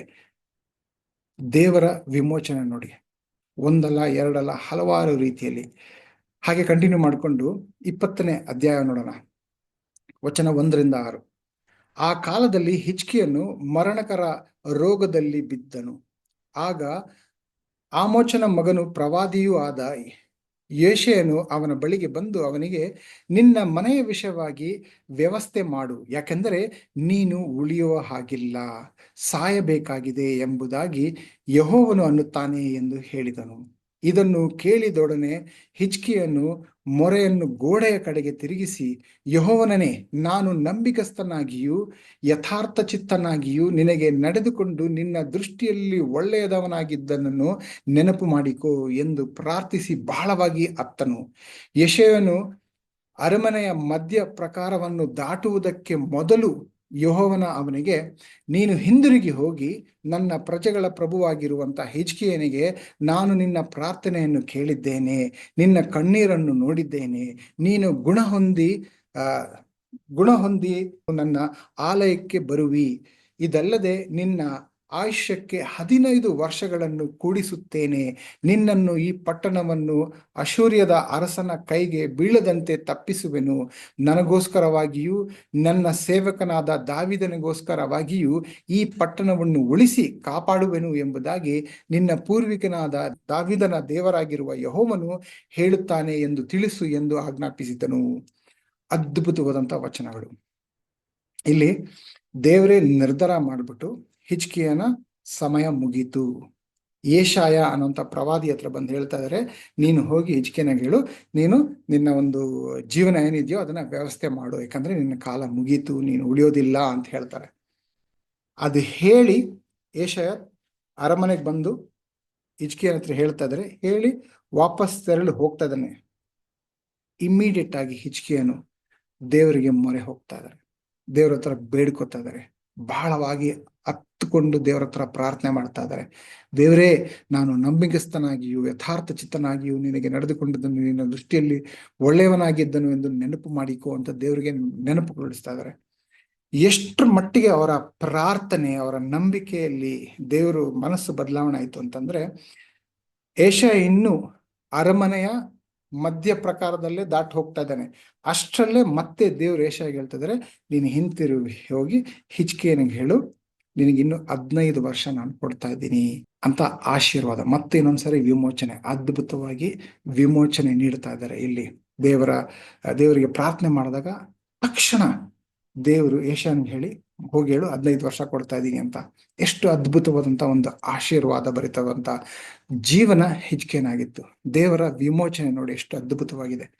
ಇದೇ ರೀತಿಲಿ ನಮ್ಮ ಜೀವನದಲ್ಲಿ ಕೂಡ ಬಹಳ ಸಾರಿ ಬಹಳ ರೀತಿಯಲ್ಲಿ ದೇವರು ವಿಮೋಚನೆ ನೀಡ್ತಾ ಇದ್ದಾರೆ, ರಕ್ಷಣೆ ನೀಡ್ತಾ ಇದ್ದಾರೆ, ಕಾಪಾಡ್ತಾ ಇದ್ದಾರೆ. ಆಶೀರ್ವಾದದ ಮೇಲೆ ಆಶೀರ್ವಾದ, ಆಶೀರ್ವಾದಗಳ ಸುರಿಮಳೆನೆ ಸುರಿಸ್ತಾ ಇದ್ದಾರೆ ನಮ್ಮ ಜೀವನದಲ್ಲಿ ದೇವರು. ಎಷ್ಟರ ಮಟ್ಟಿಗೆ ನಾವು ಗಮನಿಸ್ತಾ ಇದ್ದೀವಿ, ಎಷ್ಟರ ಮಟ್ಟಿಗೆ ನಾನು ಕೃತಜ್ಞತನಾಗಿದ್ದೀನಿ, ಆಲೋಚನೆ ಮಾಡಿ ನೋಡಿ. ನಾವು ಅದು ನಮ್ಮ ಗಮನಕ್ಕೆ ತಗೊಂಡ್ ಬರ್ತಿರವ, ಗಣನೆಗೆ ತಗೊಂಡ್ ಬರ್ತೀರ ನಾವು, ದೇವ್ರು ನನ್ಗೆ ಎಷ್ಟು ಆಶೀರ್ವಾದ ಮಾಡ್ತಿದ್ದಾರೆ ಅಂತ ಹೇಳಿ. ನಮ್ಮ ಜ್ಞಾಪಕ ಶಕ್ತಿ ಸ್ವಲ್ಪನೇ ಇರೋದು, ಮರ್ತೋಗ್ಬಿಡ್ತಿರ್ತೀವಿ. ಅದಕ್ಕೋಸ್ಕರ ಒಂದು ಅಭ್ಯಾಸ ಮಾಡ್ಕೊಳ್ಳೋಣ ನಾವು. ಪ್ರತಿ ದಿನ ಆ ದಿನ ನನಗೇನೆಲ್ಲ ಆಶೀರ್ವಾದಗಳು ದೇವ್ರು ಮಾಡಿದ್ರು ಆ ದಿನ, ಅದನ್ನ ಕೃತಜ್ಞತೆ ಸಲ್ಲಿಸಿ ದೇವರಿಗೆ ಪ್ರತಿದಿನ. ಆವಾಗ ಸಮಯ ಸಿಕ್ಕಾಗೆಲ್ಲ ನೀವು ಯಾರಿಗೋಸ್ಕರ ಕಾಯ್ತಾ ಇದ್ದೀರಿ, ಒಂದು ಅಪಾಯಿಂಟ್ಮೆಂಟ್ಗೋಸ್ಕರ ಕಾಯ್ತಾ ಇದ್ದೀರಿ, ಯಾರೋ ಬರಬೇಕು ಅವ್ರಿಗೋಸ್ಕರ ಕಾಯ್ತಾ ಇದ್ದೀರಿ, ಅಥವಾ ಪಯಣ ಮಾಡ್ತಾ ಇದ್ದೀರಿ, ಸ್ವಲ್ಪ ಸಮಯ ಸಿಕ್ತು ಅಂತಂದ್ರೆ ಆ ಸಮಯ ಸಿಕ್ಕ ಸಮಯದಲ್ಲಿ ಆಲೋಚನೆ ಮಾಡಿ, ದೇವ್ರು ನನಗೆ ಎಷ್ಟು ಕೃತಜ್ಞತೆ ಮಾಡಿದ್ದಾರೆ, ಯಾವ್ಯಾವ ರೀತಿಯಲ್ಲಿ ಕೃತಜ್ಞತೆ ಮಾಡಿದ್ದಾರೆ, ಯಾವ್ಯಾವ ರೀತಿಯಲ್ಲಿ ಆಶೀರ್ವಾದ ಮಾಡಿದ್ದಾರೆ, ನಾನು ಕೃತಜ್ಞತನಾಗಿ ಯಾವ ರೀತಿಯಲ್ಲಿ ಸಲ್ಲಿಸ್ಬೇಕು ದೇವರಿಗೆ, ಯಾವ ವಿಷಯವಾಗಿ ಕೃತಜ್ಞತೆ ಹೇಳಬೇಕು ದೇವರಿಗೆ, ಯಾವ ಆಶೀರ್ವಾದ ನಾನು ಹೊಂದಿದ್ದೀನಿ, ಯಾವ್ಯಾವ ಎಂತೆಂಥ ಸಂದರ್ಭದಿಂದ ದೇವರು ನನಗೆ ರಕ್ಷಣೆ ನೀಡಿದ್ದಾರೆ. ಆಲೋಚನೆ ಮಾಡಿ, ಗಣನೆಗೆ ತಗೊಂಡ್ಬನ್ನಿ, ಗಮನಕ್ಕೆ ತಗೊಂಡು ಬಂದು ದೇವರಿಗೆ ಕೃತಜ್ಞತೆ ಸಲ್ಲಿಸಿ ಅಭ್ಯಾಸ ಮಾಡ್ಕೊಳ್ಳೋಣ ದೇವರಿಗೆ ಕೃತಜ್ಞತೆ ಸಲ್ಲಿಸೋದನ್ನ. ಯಾಕಂದ್ರೆ ಸತತವಾಗಿ ಕ್ರಮೇಣವಾಗಿ ದೇವರು ನಮಗೆ ವಿಮೋಚನೆ ನೀಡ್ತಾನೆ ಇದ್ದಾರೆ, ರಕ್ಷಣೆ ನೀಡ್ತಾನೆ ಇದ್ದಾರೆ, ಆಶೀರ್ವಾದ ನೀಡ್ತಾನೆ ಇದ್ದಾರೆ. ಬಿಡದೆ ನಾವು ಅವ್ರಿಗೆ ನಿಷ್ಠೆಯಿಂದ ಇದ್ದಿರೋ ಇಲ್ವೋ, ನಾವು ಅವ್ರಿಗೆ ನಂಬಿಗಸ್ತರಾಗಿ ಇದ್ದಿರೋ ಇಲ್ವೋ, ನಾವು ಅವ್ರು ಹೇಳಿರುವಂತ ವಾಕ್ಯದ ಪ್ರಕಾರ ನಡೀತಾ ಇದ್ದಿರೋ ಇಲ್ವೋ, ದೇವರು ಮಾತ್ರ ಅವ್ರ ಕಡೆಯಿಂದ ಆಶೀರ್ವಾದಗಳು ಸತತವಾಗಿ ಕಂಟಿನ್ಯೂಸ್ ಎವ್ರಿ ಡೇ, ಪ್ರತಿ ದಿನ ಪ್ರತಿನಿತ್ಯ ಆಶೀರ್ವಾದ ಮಾಡ್ತಾನೆ ಇದ್ದಾರೆ. ನಾವು ಅದನ್ನ ಗಮನಿಸಿ ಅರ್ಥ ಮಾಡಿಕೊಂಡು ಕೃತಜ್ಞತೆ ಸಲ್ಲಿಸುವಂತ ಅಭ್ಯಾಸ ಮಾಡ್ಕೋಬೇಕಾಗಿದೆ. ಒಂದು. ಎರಡನೇದು, ಇನ್ನೊಂದು ಅಭ್ಯಾಸ ಏನ್ ಮಾಡ್ಕೋಬೇಕಾದ ಅಂತಂದ್ರೆ, ನನ್ನ ಜೀವನದಲ್ಲಿ ಯಾವ್ಯಾವ ರೀತಿಯಲ್ಲಿ ದೇವರು ರಕ್ಷಣೆ ನೀಡ್ತಾ ಇದ್ದಾರೆ, ಆಶೀರ್ವಾದ ನೀಡ್ತಾ ಇದ್ದಾರೆ ಅಂತ ಇನ್ನೊಬ್ಬರ ಹತ್ರ ಹಂಚ್ಕೊಳ್ಳೋದು ಕೂಡ ನಾವು ಅಭ್ಯಾಸ ಮಾಡ್ಕೋಬೇಕು. ಇದರಿಂದ ಹಲವಾರು ಒಳ್ಳೇದು ನಡೆಯುತ್ತೆ. ಒಂದು, ನನ್ನ ಹೃದಯ ಕೃತಜ್ಞತಾ ಸ್ಥಿತಿಲಿ, ಕೃತಜ್ಞತಾ ಮನೋಸ್ಥಿತಿಲಿ, ಅಂದ್ರೆ ಯಾವಾಗ್ಲೂ ಈ ಗ್ರಾಟಿಟ್ಯೂಡ್ ಅಂತಾರಲ್ಲ, ಗ್ರೇಟ್ಫುಲ್ನೆಸ್ ಅಂತಾರಲ್ಲ, ಕೃತಜ್ಞತೆಯಿಂದ ತುಂಬಿರುವಂತ ಮನಸ್ಸು ನಂದಾಗುತ್ತೆ. ಯಾವಾಗ್ಲೂ ನನ್ನ ಗಮನ ದೇವರ ಆಶೀರ್ವಾದ ಅನ್ನೋ ಬಗ್ಗೆ ಗಮನಿಸ್ತಾ ಇದ್ದೀನಿ, ಅದನ್ನ ಬೇರೆಯವ್ರ ಹತ್ರ ಹೇಳ್ತಾ ಇದ್ದೀನಿ ಅಂತಂದ್ರೆ ನನ್ನ ಮನಸ್ಸು ಕೃತಜ್ಞತಾ ಮನೋಭಾವದಿಂದ ತುಂಬಿರುತ್ತೆ. ಸೊ ನನ್ನ ಹೃದಯಕ್ಕೆ ಒಳ್ಳೇದು, ನನಗೆ ಒಳ್ಳೇದದು. ಎರಡನೇದು, ನಾನು ಇನ್ನೊಬ್ಬರ ಹತ್ರ ದೇವ್ರು ಈ ರೀತಿಲಿ ಆಶೀರ್ವಾದ ಮಾಡ್ತಾ ಇದ್ದಾರೆ ಅಂತ ಹೇಳಿದಾಗ ದೇವರಿಗೆ ಸ್ತೋತ್ರ ಸಲ್ಲಿಸ್ದಂಗಾಗುತ್ತೆ, ದೇವರಿಗೆ ಮಹಿಮೆ ಸಲ್ಲಿಸ್ದಂಗಾಗುತ್ತೆ. ಮೂರನೇದು, ಆ ವ್ಯಕ್ತಿಗೆ ದೇವರ ಬಗ್ಗೆ ತಿಳಿಸ್ತಾ ಇದ್ದೀನಿ, ಸುವಾರ್ತೆ ಸಾರ್ತಾ ಇದ್ದೀನಿ. ಬಹುಶಃ ಆ ವ್ಯಕ್ತಿ ಏನೋ ಕಷ್ಟದಲ್ಲಿದ್ದಾರೆ, ಏನೋ ಗೊಂದಲದಲ್ಲಿದ್ದಾರೆ, ಏನ್ ಮಾಡ್ಬೇಕು ಅಂತ ತಿಳಿದೀರ ಒದ್ದಾಡ್ತಾ ಇದ್ದಾರೆ.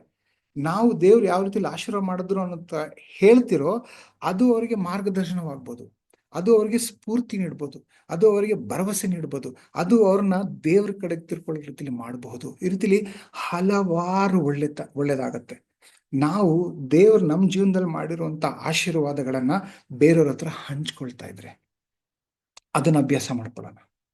ಅಷ್ಟೇ ಅಲ್ದಿರ ನಮ್ಮ ಕುಟುಂಬದಲ್ಲಿ, ನಮ್ಮ ಮಕ್ಕಳ ಜೊತೆಲಿ, ನಮ್ಮ ತಂದೆ ತಾಯಿ ಸಹೋದರ ಅವ್ರ ಹತ್ರನೂ ಹಂಚ್ಕೊಳ್ಳೋಣ. ಯಾವ ರೀತಿಲಿ ದೇವರು ನನ್ನ ಜೀವನದಲ್ಲಿ ಕೆಲಸ ಮಾಡ್ತಾ ಇದ್ದಾರೆ, ದೇವ್ರು ನನ್ನ ಜೀವನದಲ್ಲಿ ರಕ್ಷಣೆ ನೀಡ್ತಾ ಇದ್ದಾರೆ, ದೇವ್ರು ನನ್ನ ಜೀವನದಲ್ಲಿ ವಿಮೋಚನೆ ನೀಡ್ತಾ ಇದ್ದಾರೆ, ದೇವರು ನನಗೆ ಮಾರ್ಗದರ್ಶನ ನೀಡ್ತಾ ಇದ್ದಾರೆ, ಆಶೀರ್ವಾದ ನೀಡ್ತಾ ಇದ್ದಾರೆ. ಇದನ್ನ ಕುಟುಂಬವಾಗಿ ನಾವು ಒಬ್ಬರೊಬ್ಬರ ಹತ್ರ ಹಂಚ್ಕೊಳ್ತಾರೋಣ. ಬಹಳಷ್ಟು ಒಳ್ಳೇದು ನಮ್ಮ ಜೀವನದಲ್ಲಿ ಆಗುತ್ತೆ ಈ ಅಭ್ಯಾಸ ನಾವು ಬೆಳೆಸ್ಕೊಂಡ ಅಂತಂದ್ರೆ. ಇಲ್ಲಿ ಹಿಜ್ಕೀಯನ ಜೀವನದಲ್ಲಿ ನೋಡಿ, ಸತತವಾಗಿ ಕ್ರಮೇಣವಾಗಿ ಅಂದ್ರೆ ಒಂದಾದ್ಮೇಲೆ ದೇವರು ವಿಮೋಚನೆ ನೀಡ್ತಾನೆ ಇದ್ದಾರೆ, ಆಶೀರ್ವಾದ ನೀಡ್ತಾನೆ ಇದ್ದಾರೆ. ಕಷ್ಟಗಳು ಬಂದಾಗೆಲ್ಲ, ಅವ್ರು ಪ್ರಾರ್ಥನೆ ಮಾಡಿದಾಗೆಲ್ಲ ದೇವರು ಆಶೀರ್ವಾದ ನೀಡ್ತಾನೆ ಇದ್ದಾರೆ. ನಮ್ಮ ಜೀವನದಲ್ಲೂ ಇದೇ ರೀತಿಯಲ್ಲಿ ಲೆಕ್ಕ ಮಾಡದೇ ಇರೋಷ್ಟು ಆಶೀರ್ವಾದಗಳು ನಮ್ಮ ಜೀವನದಲ್ಲಿ ನಾವು ದೇವ್ರು ಕೊಡ್ತಾ ಇದ್ದಾರೆ. ಆಶೀರ್ವಾದಗಳ ಸುರಿ ಮಳೆ ಪ್ರತಿದಿನ. ನಾವು ಅದನ್ನ ಗಣನೆ ತಗೊಂಬರೋಣ, ಗಮನಕ್ಕೆ ತಗೊಂಬರೋಣ, ದೇವರಿಗೆ ಸ್ತೋತ್ರ ಹೇಳೋಣ, ದೇವರಿಗೆ ಕೃತಜ್ಞತೆ ಸಲ್ಲಿಸೋಣ, ಇನ್ನೊಬ್ಬರ ಹತ್ರ ಹಂಚ್ಕೊಳ್ಳೋಣ, ಕುಟುಂಬದ ಜೊತೆ ಹಂಚ್ಕೊಳ್ಳೋಣ. ಈ ಅಭ್ಯಾಸ ನಾವು ಬೆಳ್ಕೊಂಬರೋಣ. ಮೂರನೇ ಅಂಶ ಹಿಜ್ಕೀಯನ ಜೀವನದಿಂದ ನಾವು ಕಲಿಯಲಿರೋದು ಜಂಬದ ಕುರುಡುತನ. ಮೂರನೇ ಅಂಶ 2ನೇ ಅರಸರು 20ನೇ ಅಧ್ಯಾಯ ವಚನ 12 ರಿಂದ 19. ಅದೇ ಕಾಲದಲ್ಲಿ ಬಲದ ಬಲದಾನನ ಮಗನು ಬೇಬೇಲಿನ ಅರಸನು ಆದ ಬೇರೋದಕ ದಾನನೆಂಬುವನು ಹಿಜ್ಕೀಯನು ಅಸ್ವಸ್ಥನಾಗಿದ್ದದೆಂದು ಕೇಳಿ ದೂತರ ಮುಖಾಂತರವಾಗಿ ಅವನಿಗೆ ಪತ್ರವನ್ನು ಬಹುಮಾನವನ್ನು ಕಳುಹಿಸಿದನು. ಹಿಜ್ಕೀಯನು ಬಂದಂತ ದೂತರ ಮಾತನ್ನು ಕೇಳಿ ಅವರಿಗೆ ಬೆಳ್ಳಿ, ಬಂಗಾರ, ಸುಗಂಧ ದ್ರವ್ಯ, ಪರಿಮಳ ತೈಲ ಮೊದಲಾದ ಪದಾರ್ಥಗಳಿರುವ ಮನೆಯನ್ನು, ಆಯುಧ ಶಾಲೆಯನ್ನು, ತನ್ನ ಭಂಡಾರದಲ್ಲಿರುವುದೆಲ್ಲವನ್ನೂ ತೋರಿಸಿದನು. ಅವನ ಅರಮನೆಯಲ್ಲಿಯೂ ರಾಜ್ಯದಲ್ಲಿಯೂ ಅವರಿಗೆ ತೋರಿಸದಿದ್ದ ವಸ್ತುವು ಒಂದೂ ಇರಲಿಲ್ಲ. ಆಗ ಪ್ರವಾದಿಯಾದ ಯೆಶಾಯನು ಹಿಜ್ಕೀಯನ ಬಳಿಗೆ ಬಂದು ಅವನನ್ನು, ಈ ಮನುಷ್ಯರು ಎಲ್ಲಿಯವರು, ಏನು ಹೇಳಿದರು, ಏನು ಕೇಳಲು, ಏನು ಎಂದು ಕೇಳಲು ಅವನು, ಅವರು ಬಹುದೂರ ದೇಶವಾದ ಬ್ಯಾಬಿಲೋನಿಂದ ಬಂದವರು ಎಂದು ಉತ್ತರ ಕೊಟ್ಟನು. ಯೆಶಾಯನು ತಿರುಗಿ ಅವನನ್ನು, ಅವರು ನಿನ್ನ ಅರಮನೆಯಲ್ಲಿ ಏನು ನೋಡಿದರು ಎಂದು ಕೇಳಲು ಅವನು, ಅರಮನೆಯಲ್ಲಿರುವುದನ್ನೆಲ್ಲವನ್ನೂ ನೋಡಿದರು. ನನ್ನ ಭಂಡಾರದಲ್ಲಿ ನಾನು ಅವರಿಗೆ ತೋರಿಸಿದ್ದ ವಸ್ತು ಒಂದೂ ಇರುವುದಿಲ್ಲ ಅಂದನು. ಆಗ ಅವನು ಹಿಜ್ಕೀಯನಿಗೆ, ಯೆಹೋವನ ಮಾತನ್ನು ಕೇಳು. ಆತನು, ನಿನ್ನ ಪೂರ್ವಿಕರ ಕಾಲದಿಂದ ಇಂದಿನವರೆಗೂ ಅರಮನೆಯಲ್ಲಿ ಸಂಗ್ರಹವಾದದ್ದನ್ನೆಲ್ಲ ಬಾಬಿಲೋನಿಗೆ ಒಯ್ಯಲ್ಪಡುವ ದಿನ ಬರುವುದು, ಇಲ್ಲೇನೂ ಉಳಿಯುವುದಿಲ್ಲ. ಬಾಬೆಲಿನ ಅರಸರು ಬಂದು ನೀನು ಪಡೆದ ಮಕ್ಕಳನ್ನು ತೆಗೆದುಕೊಂಡು ಹೋಗಿ ಅವರನ್ನು ತಮ್ಮ ಅರಮನೆಯಲ್ಲಿ ಕಂಚುಕಿಗಳನ್ನಾಗಿ ನೇಮಿಸಿಕೊಳ್ಳುವವರು ಅನ್ನುತ್ತಾನೆ ಎಂದು ಹೇಳಿದನು. ನನ್ನ ಜೀವಮಾನದಲ್ಲಿ ಹೇಗೂ ತಪ್ಪದೆ ಸೌಭಾಗ್ಯವಿರುವುದು ಅಂದುಕೊಂಡು ಹಿಜ್ಕೀಯನು ಯೆಶಾಯನಿಗೆ, ನೀನು ತಿಳಿಸಿದ ಯೆಹೋವನ ಮಾತು ಒಳ್ಳೆಯದಾಗಿದೆ ಎಂದು ಉತ್ತರ ಕೊಟ್ಟನು ಅಂತ ವಚನ ಹೇಳ್ತಾರೆ. ಇಲ್ಲೇ ನಾವು ನೋಡ್ತೀರಿ, ಇಷ್ಟು ದಿನ ಮೊದಲು ಯೆರೂಸಲೇಮ್ನವರು ಐಗುಪ್ತ ದೇಶದ ಮೇಲೆ ಆಧಾರಿತರಾಗಿದ್ರು. ಅದಾದ ನಂತರ ಅಸ್ಸೀರಿಯದವರು ಬಂದು ನಾವು ಧ್ವಂಸ ಮಾಡ್ಬಿಡ್ತೀನಿ ಅಂತ ಹೇಳಿದಾಗ ಅವರು ಪ್ರಾರ್ಥನೆ ಮಾಡಿ ಅಲ್ಲಿಂದ ವಿಮೋಚನೆ ನೀಡ್ತಾ ಇದ್ದಾರೆ. ಬ್ಯಾಬಿಲೋನ್ ದೇಶದಿಂದ ಈಗ ದೂತನ ಕಳಿಸ್ತಾ ಇದ್ದಾರೆ. ಅಯ್ಯೋ ನಿನಗೆ ಅನಾರೋಗ್ಯ ಅಂತ ಕೇಳಿಪಟ್ಟೆ ಅಂತ ಹೇಳಿದಾಗ ಆ ಬಂದಿರೋ ದೂತರನ್ನ ಈ ಹಿಜ್ಕೀಯ ಏನ್ ಮಾಡ್ತಾನೆ, ತನ್ನಲ್ಲಿರುವಂತಹ ಭಂಡಾರಗಳು ಏನೇನು ಇದೆಯೋ, ಏನೇನ ಪದಾರ್ಥಗಳಿದೆಯೋ, ತನ್ನ ಅರಮನೆಯಲ್ಲಿಯೂ ರಾಜ್ಯದಲ್ಲಿಯೂ ಎಲ್ಲವೂ ತೋರಿಸ್ಕೊಡ್ತಾ ಇರ್ತಾನೆ. ಯಾಕೆ ತೋರಿಸ್ಕೊಟ್ಟ ಅಂತ ಆಲೋಚನೆ ಮಾಡಿ ನೋಡಿ. ಇದು ತೋರಿಸ್ಕೊಡ್ಬೇಕಾ? ಇವರು ಬೇರೆ ದೇಶದಿಂದ ಬಂದಿರೋರು, ಸರಿನಾ ತಪ್ಪ ಅಂತ ನಾವು ಅರ್ಥ ಮಾಡ್ಕೋಬೇಕಾದ್ರೆ ಯೆಶಾಯ ಬಂದು ಇವ್ರ ಹತ್ರ ಕೇಳಿದಾಗ ಏನಾಯ್ತು, ಯಾರವರು ಅಂತ ಹೇಳಿದಾಗ ಇವರು ಬಾಬಿಲೋನ್ ಅನ್ನೋ ದೇಶದಿಂದ ಬಂದಿರೋರು ಅಂತ ಹೇಳಿದಾಗ ಏನ್ ಕೇಳಿದ್ರು, ಏನ್ ನೋಡಿದ್ರು ಅಂದ್ರೆ ಎಲ್ಲಾನು ನೋಡ್ಕೊಂಡು ಹೋದ್ರು ಅಂತ ಹೇಳಿದ್ರೆ, ಯೆಹೋವನ ಮಾತು ಕೇಳು ಅಂತ ಯೆಶಾಯ ಅವ್ನಿಗೆ ಹೇಳ್ತಾರೆ. ಏನಂತ ಹೇಳ್ತಾರೆ, ಇದೇ ಬ್ಯಾಬಿಲೋನ್ ದೇಶದವರು ಬಂದು ನೀನೇನೇನು ತೋರಿಸ್ಕೊಟ್ಟಿಯಲ್ಲ ಎಲ್ಲಾನು ತಗೊಂಡೋಗಿ ಬ್ಯಾಬಿಲೋನ್ ದೇಶಕ್ಕೆ ತಗೊಂಡೋಗ್ಬಿಡ್ತಾರೆ. ಅಷ್ಟೇ ಅಲ್ಲ, ನಿನ್ನ ಸಂತಾನದವರು ಅವ್ರನ್ನು ಕೂಡ ದಾಸರನ್ನಾಗಿ ಕರ್ಕೊಂಡು ಹೋಗ್ತಾರೆ, ಅಲ್ಲಿ ಕಂಚುಕಿಗಳನ್ನಾಗಿ ನೇಮಕ ಮಾಡಲಾಗುತ್ತದೆ ಅಂತ ಹೇಳ್ತಾ ಇದ್ದಾರೆ. ಇದು ದೇವ್ರ ಕಡೆಯಿಂದ ಸಿಗ್ತಾರಂತ ಬೈಗಳ ಅಥವಾ ಮುಂದೆ ಏನ್ ನಡೆಯುತ್ತೋ ಅದರ ಒಂದು ಪ್ರವಾದನೆ ಮಾತ್ರನ? ಹಲವಾರು ವಿಧದಲ್ಲಿ ಜನಗಳು ಇದನ್ನ ಅರ್ಥ ಮಾಡ್ಕೊಂಡಿದ್ದಾರೆ. ನನಗೆ ಅರ್ಥ ಆಗಿರುವಂತ ವಿಷಯ ಅಂತಂದ್ರೆ, ಮೊದಲನೇದಾಗಿ ಈ 19ನೇ ವಚನ ನೋಡೋದಂತಂದ್ರೆ, ನನ್ನ ಜೀವನಮಾನದಲ್ಲಿ ಹೇಗಿದ್ರು ಇದು ತಪ್ಪದೆ ಸೌಭಾಗ್ಯವಿರುವುದು ಅಂದ್ಕೊಂಡು ಹಿಜ್ಕೀಯನು ಸಂತೋಷ ಪಡ್ತಾನೆ. ಅಂದ್ರೆ ಇದೆಲ್ಲ ನಡೆಯೋದು ಯಾವಾಗ? ಬ್ಯಾಬಿಲೋನ್ ದೇಶದಿಂದ ಬಂದು ಇಲ್ಲಿರೋದನ್ನೆಲ್ಲ ಧ್ವಂಸ ಮಾಡಿ ಇಲ್ಲಿರೋ ನೀವು ತೋರಿಸ್ಕೊಟ್ಟಂತಹ ಈ ಐಶ್ವರ್ಯಗಳೇನೆಲ್ಲ ನೋಡಿದ್ರಲ್ಲ, ಪದಾರ್ಥಗಳೆಲ್ಲ ನೋಡಿದ್ರಲ್ಲ, ಇದನ್ನೆಲ್ಲ ತಗೊಂಡೋಗ್ಬಿಡ್ತಾರೆ. ಬಂಗಾರ, ಸುಗಂಧ, ಅದು ಪರಿಮಳ ತೈಲ ಎಲ್ಲ ತಗೊಂಡೋಗ್ಬಿಡ್ತಾರೆ ಅಲ್ಲಿಗೆ ಅಂತ ಹೇಳಿದಾಗ, ನಾನ್ ಬದುಕಿರುವವರೆಗೂ ಇದೆಲ್ಲ ನಡೆಯಲ್ಲ, ನನ್ನ ಮಕ್ಕಳ ಕಾಲದಲ್ಲಿ ಬಂದ ಅಂದ್ರೆ ಅದು ಆಮೇಲೆ ನೋಡ್ಕೊಳ್ಳೋಣ ಅಂತ ಅನ್ಕೊಳ್ಳೋದು ಸರಿನಾ? ಅಕಸ್ಮಾತ್ ನಾನು ಹಿಜ್ಕೀಯನ ಒಂದು ಸ್ಥಾನ ಇದ್ದಿದ್ದ ಅಂತಂದ್ರೆ, ಖಂಡಿತವಾಗ್ಲೂ ನನ್ನ ಮಕ್ಕಳು ಚೆನ್ನಾಗಿರ್ಬೇಕು, ನನ್ನ ಮಕ್ಕಳು ನನಗಿಂತ ಸಮೃದ್ಧಿ ಹೊಂದಬೇಕು, ನನಗಿಂತ ಆಶೀರ್ವಾದ ಪಡೆದಿರಬೇಕು, ನನಗಿಂತ ಇನ್ನೂ ಹೆಚ್ಚು ಒಳ್ಳೆ ಜೀವನ ನಡೆಸಬೇಕು ಅಂತ ನಾನು ಆಸೆ ಪಡ್ತೀನಿ. ಅದಕ್ಕೋಸ್ಕರ ನಾನೇನೆಲ್ಲ ಮಾಡಬೇಕು ಆ ಪ್ರಯತ್ನಗಳು ಮಾಡಬೇಕು ಅಂತ ಆಸೆ ಪಡ್ತೀನಿ. ಆದ್ರೆ ಇಲ್ಲಿ ಹಿಜ್ಕೀಯನು ನಾನು ಇರೋವರೆಗೂ ಸೌಭಾಗ್ಯ ಇರುತ್ತಲ್ವಾ, ನಾನು ಆದ್ಮೇಲೆ ನನ್ನ ಮಕ್ಕಳು ಕಾಲದತ್ತ ನಡೆಯೋದು ಅಂತೇಳಿ ಸಂತೋಷ ಪಡ್ತಾ ಇದ್ದಾನೆ. ಸೊ ಆ ರೀತಿಯಲ್ಲಿ ಸಂತೋಷ ಪಡೋದು ಸರಿನಾ? ನನ್ನ ಪ್ರಕಾರ ಇದು ಜಂಬದ ಕುರುಡುತನ. ಇಲ್ಲಿ ನೋಡಿ, ನೀನು ಜಂಬದಿಂದ ಇಲ್ಲೆಲ್ಲ ನೋಡಿ ಇಷ್ಟು ಐಶ್ವರ್ಯ ಇದೆ, ಇಷ್ಟು ಬಂಗಾರ ಇದೆ, ಇಷ್ಟು ಇದು ಬಹುಮಾನ ಇದೆ, ಅದು ಇದು ಇಲ್ಲ ಅಂತ ತೋರಿಸ್ಕೊಡ್ತಾ ಇದ್ದಾಗ ಆ ಜಂಬದ ಕಾರಣವಾಗಿ ಅದೇ ಬ್ಯಾಬಿಲೋನ್ ದೇಶದವ್ರು ಬಂದು ಇದನ್ನೆಲ್ಲ ಅವ್ರು ಇದು ಊರಿಗೆ ತಗೊಂಡೋಗ್ಬಿಡ್ತಾರೆ. ನಿನ್ನ ಮಕ್ಕಳೇ ಅಲ್ಲಿ ದಾಸರಾಗಿ ಜೀವನ ನಡೆಸ್ತಾರೆ. ಇದೆಲ್ಲ ನಿಜ ಯಾವಾಗತ್ತೆ? ದಾನಿಯೇಲ್ ನಾವು ಪುಸ್ತಕ ಓದಂದ್ರೆ ಗೊತ್ತಾಗುತ್ತೆ. ಅಲ್ಲಿ ಇದೇ ಬ್ಯಾಬಿಲೋನ್ ದೇಶದವ್ರು ಬಂದು ಇಲ್ಲಿ ಯೆರೂಸಲೇಮ್ನೆಲ್ಲ ಧ್ವಂಸ ಮಾಡಿ ಇಲ್ಲಿರುವಂತಹ ಆಲಯನೆಲ್ಲ ಒಡೆದಾಕಿ ಅಲ್ಲಿರುವಂತಹ ಬಂಗಾರ ಅದು ಇದೇನೇಂತೀವೋ ಎಲ್ಲ ತಗೊಂಡೋಗಿ ಬ್ಯಾಬಿಲೋನ್ ದೇಶಕ್ಕೆ ಹೋಗ್ತಾರೆ. ಇಲ್ಲಿರುವಂತಹ ಮಕ್ಕಳನ್ನ ಅಂದ್ರೆ ದಾನಿಯೇಲ, ಶಾಡ್ರಾಕ್, ಮೆಷಕ್, ಅಬೇದ್ನೆಗೋ ಇವ್ರನ್ನೆಲ್ಲ ದಾಸರನ್ನಾಗಿ ಕರ್ಕೊಂಡೋಗೋದು ಅಲ್ಲಿ ನಾವು ನೋಡ್ತೀರಿ ದಾನಿಯೇಲ ಒಂದು ಪುಸ್ತಕದಲ್ಲಿ. ಸೊ ಇಲ್ಲಿ ದೇವ್ರು ಇದಾಗುತ್ತೆ ಅಂತ ಹೇಳಿರೋದು ಅಲ್ಲಿ ನಿಜ ಆಗ್ತಾ ಇರೋದು ನಾವು ನೋಡ್ತಾ ಇದ್ರಿ. ಇಲ್ಲಿ ಹಿಜ್ಕೀಯನ ಜಂಬದ ಕಾರಣವಾಗಿ, ಆ ಜಂಬದಿಂದ ಕುರುಡುತನದ ಕಾರಣವಾಗಿ ಇದೆಲ್ಲ ನಡೀತಾ ಇದೆಯಾ? ಆ ರೀತಿಲಿ ನಡೆದ್ರು ಕೂಡ ಮುಂಚೆನೆ ದೇವರು ನಿನ್ನ ಆಯುಷ್ ಕಳೆದೋಗುತ್ತೆ ಅಂತ ಹೇಳಿದಾಗ ದೇವರು ಅಯ್ಯೋ ಇಲ್ಲ ದೇವರೇ, ನಾನು ಹೆಂಗ್ ಮಾಡಿದೆ, ನಾನು ಎಷ್ಟು ನಂಬಿಕಸ್ಥನಾಗಿದ್ದೆ, ಹಾಗೆ ಹೇಗೆ ಅಂತ ಹೇಳಿ ಬಹಳ ಹತ್ಕೊಂಡು ಪ್ರಾರ್ಥನೆ ಮಾಡ್ತಾರೆ. ಇಲ್ಲೂ ಕೂಡ ಹತ್ಕೊಂಡು ಪ್ರಾರ್ಥನೆ ಮಾಡಿ, ಇಲ್ಲ ಇಲ್ಲ ಇಲ್ಲ ದೇವ್ರೇ, ನನ್ನ ಮಕ್ಕಳು ಚೆನ್ನಾಗಿರ್ಬೇಕು, ಆ ರೀತಿಲಿ ಆಗ್ಬಾರ್ದು ಅಂತ ದೇವ್ರ ಹತ್ರ ಮೊರೆ ಹೋಗ್ಬೋದಾಯ್ತು. ಆ ರೀತಿಲಿ ಅಲ್ದಿರ ನನ್ನ ಜೀವಮಾನದಲ್ಲಿ ಹೇಗೂ ತಪ್ಪದೆ ಸೌಭಾಗ್ಯವಿರುವುದು ಅಂದುಕೊಂಡನು ಅಂತ. ಸರಿನಾ? ಅಂದ್ರೆ ಜಂಬ ಅನ್ನೋದು ನಮ್ಮನ್ನ ಯಾವ ರೀತಿಯಲ್ಲಿ ಕುರುಡ್ರನ್ನಾಗಿ ಮಾಡುತ್ತೆ ಅನ್ನೋದಕ್ಕೊಂದು ಉದಾಹರಣೆ ನಾವಿಲ್ಲಿ ನೋಡ್ತಾ ಇದ್ರಿ. ಸೊ ಇದೇ ರೀತಿಯಲ್ಲಿ ನಮ್ಮ ಜೀವನದಲ್ಲೂ ಕೂಡ ಹಲವಾರು ವಿಷಯಗಳಲ್ಲಿ ನಾವು ಕುರುಡ್ರಾಗ್ಬಿಟ್ಟಿದ್ದೀರಿ. ಸೊ ನನ್ನ ಪ್ರಾರ್ಥನೆ, ದೇವರೇ, ನಮ್ಮ ಜಂಬದಿಂದ ಕುರುಡ್ತನ ಯಾವ್ಯಾವ ವಿಷಯದಲ್ಲಾಗಿದ್ರೋ ಅದು ತೋರಿಸ್ಕೊಡಿ ಅಂತ ದಯವಿಟ್ಟು ಪ್ರಾರ್ಥನೆ ಮಾಡಿ. ಕೆಲವು ದಿನಗಳ ಹಿಂದೆ ನಮ್ಮ ಮತ್ತು ಮಕ್ಕಳ ಒಂದು ಸಂಭಾಷಣೆ ನಡೀತಾ ಇತ್ತು. ಸಂಭಾಷಣೆ ಯಾವುದ್ರ ಬಗ್ಗೆ ಅಂತಂದ್ರೆ, ಈ ಮದ್ಯಪಾನ ಸೇವನೆ ಮಾಡೋದು ತಪ್ಪ? ಸತ್ಯವೇದ ಕೂಡ ಹೇಳುತ್ತಲ್ವಾ, ದ್ರಾಕ್ಷರಸ ಕುಡಿ, ನಿನ್ನ ಆರೋಗ್ಯಕ್ಕೆ ಒಳ್ಳೇದದು ಅಂತ ಪೌಲ ತಿಮೋತಿಗೆ ಹೇಳ್ತಾರೆ. ಸರಿನಾ ತಪ್ಪ ಅನ್ನೋದ್ರ ಬಗ್ಗೆ ಸಂಭಾಷಣೆ ನಡೀತಾ ಇತ್ತು.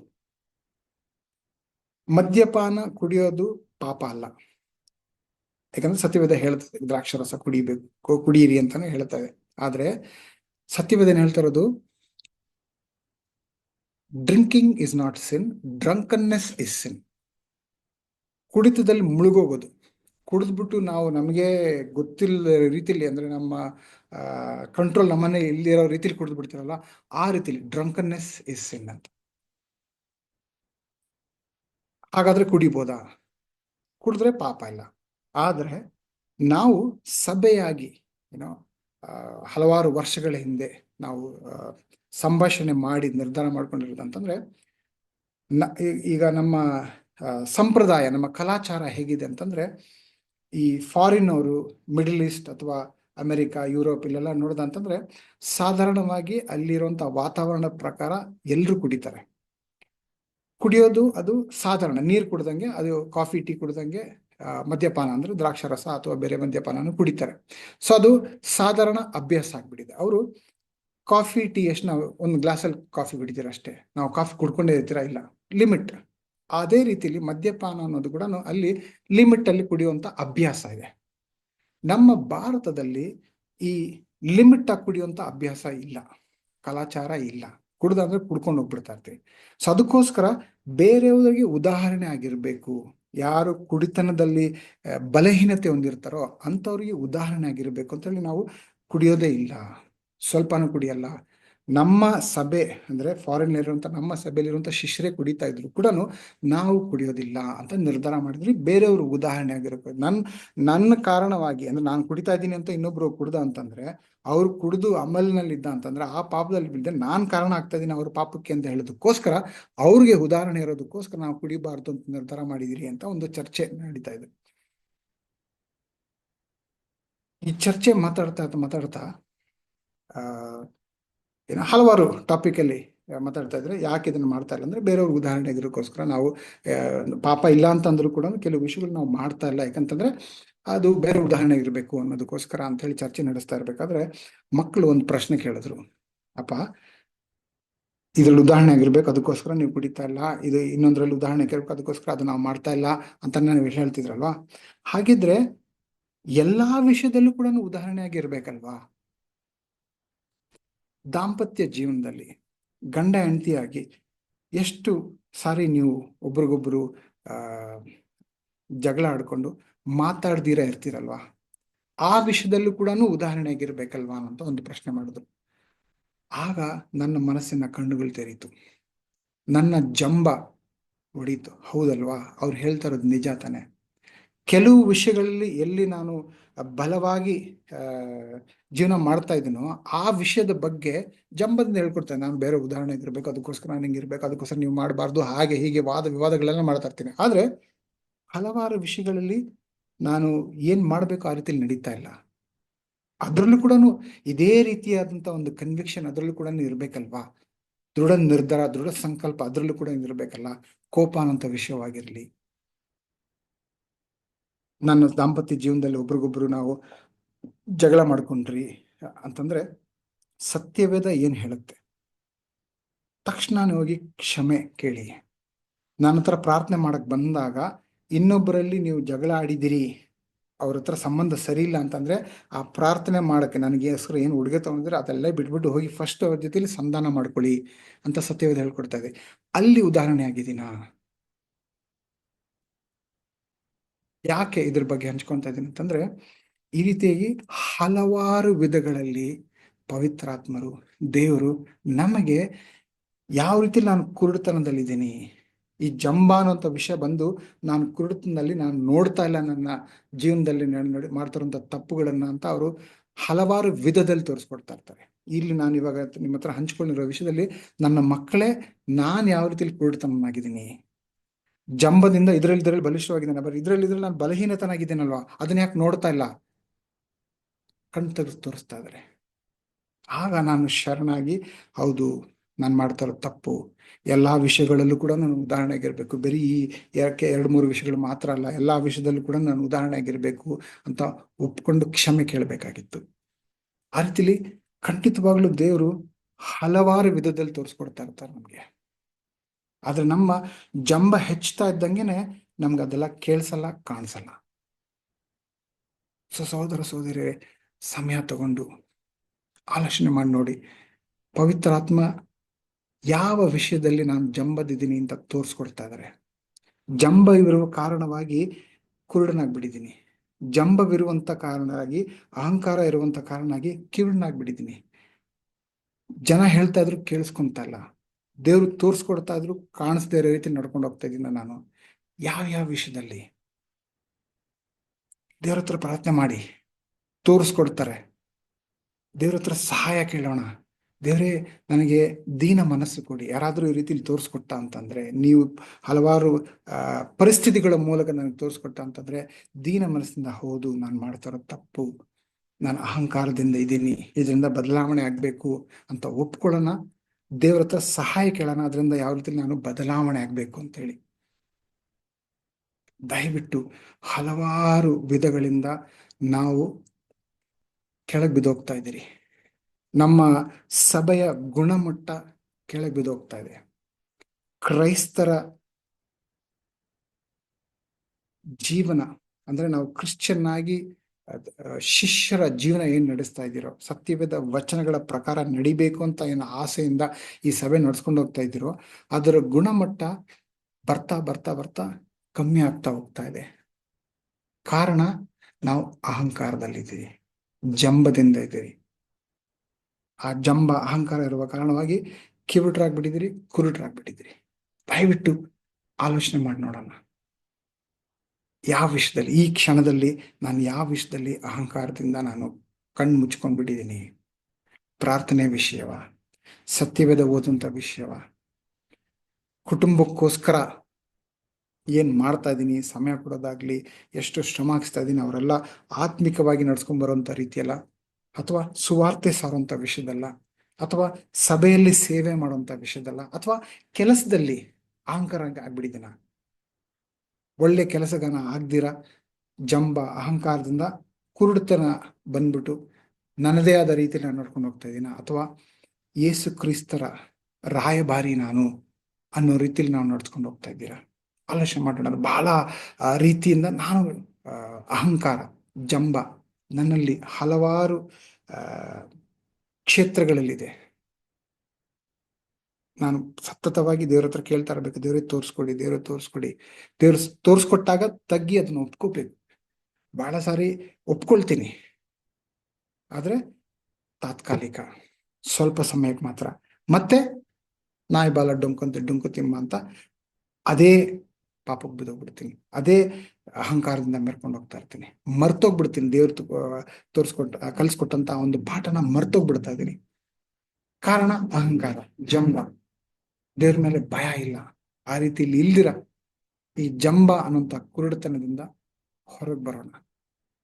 ಪವಿತ್ರ ಆತ್ಮ ಈಗಲೂ ಕೂಡ ನಿಮ್ಮ ಹತ್ರ ಮಾತಾಡ್ತಾ ಇರ್ತಾರೆ, ನನ್ನ ಹತ್ರ ಮಾತಾಡ್ತಾ ಇರ್ತಾರೆ. ಯಾವ ವಿಷಯದಲ್ಲಿ ನಾನು ನಿಮ್ಮ ಹತ್ರ ಈ ಒಂದು ವಿಷಯಗಳೆಲ್ಲ ನಿಮ್ಮ ಹತ್ರ ಹಂಚ್ಕೊಳ್ತಾ ಇರಬೇಕಾದ್ರೂ ಕೂಡ ನನ್ನ ಮನಸ್ಸಿನಲ್ಲಿ ಪವಿತ್ರ ಆತ್ಮ ನಾನು ಯಾವ ವಿಷಯದಲ್ಲಿ, ಯಾವ ಕ್ಷೇತ್ರದಲ್ಲಿ ತಪ್ಪು ಮಾಡ್ತಾ ಇದ್ದೀನಿ, ಯಾವ ಕ್ಷೇತ್ರದಲ್ಲಿ ನಾನು ಇನ್ನೂ ಅಹಂಕಾರದಲ್ಲಿದ್ದೀನಿ, ಯಾವ ಕ್ಷೇತ್ರದಲ್ಲಿ ನಾನು ಇನ್ನೂ ಜಂಬ ನನ್ನಲ್ಲಿ ಇದೆ ತೋರಿಸ್ಕೊಡ್ತಾ ಇದ್ದಾರೆ.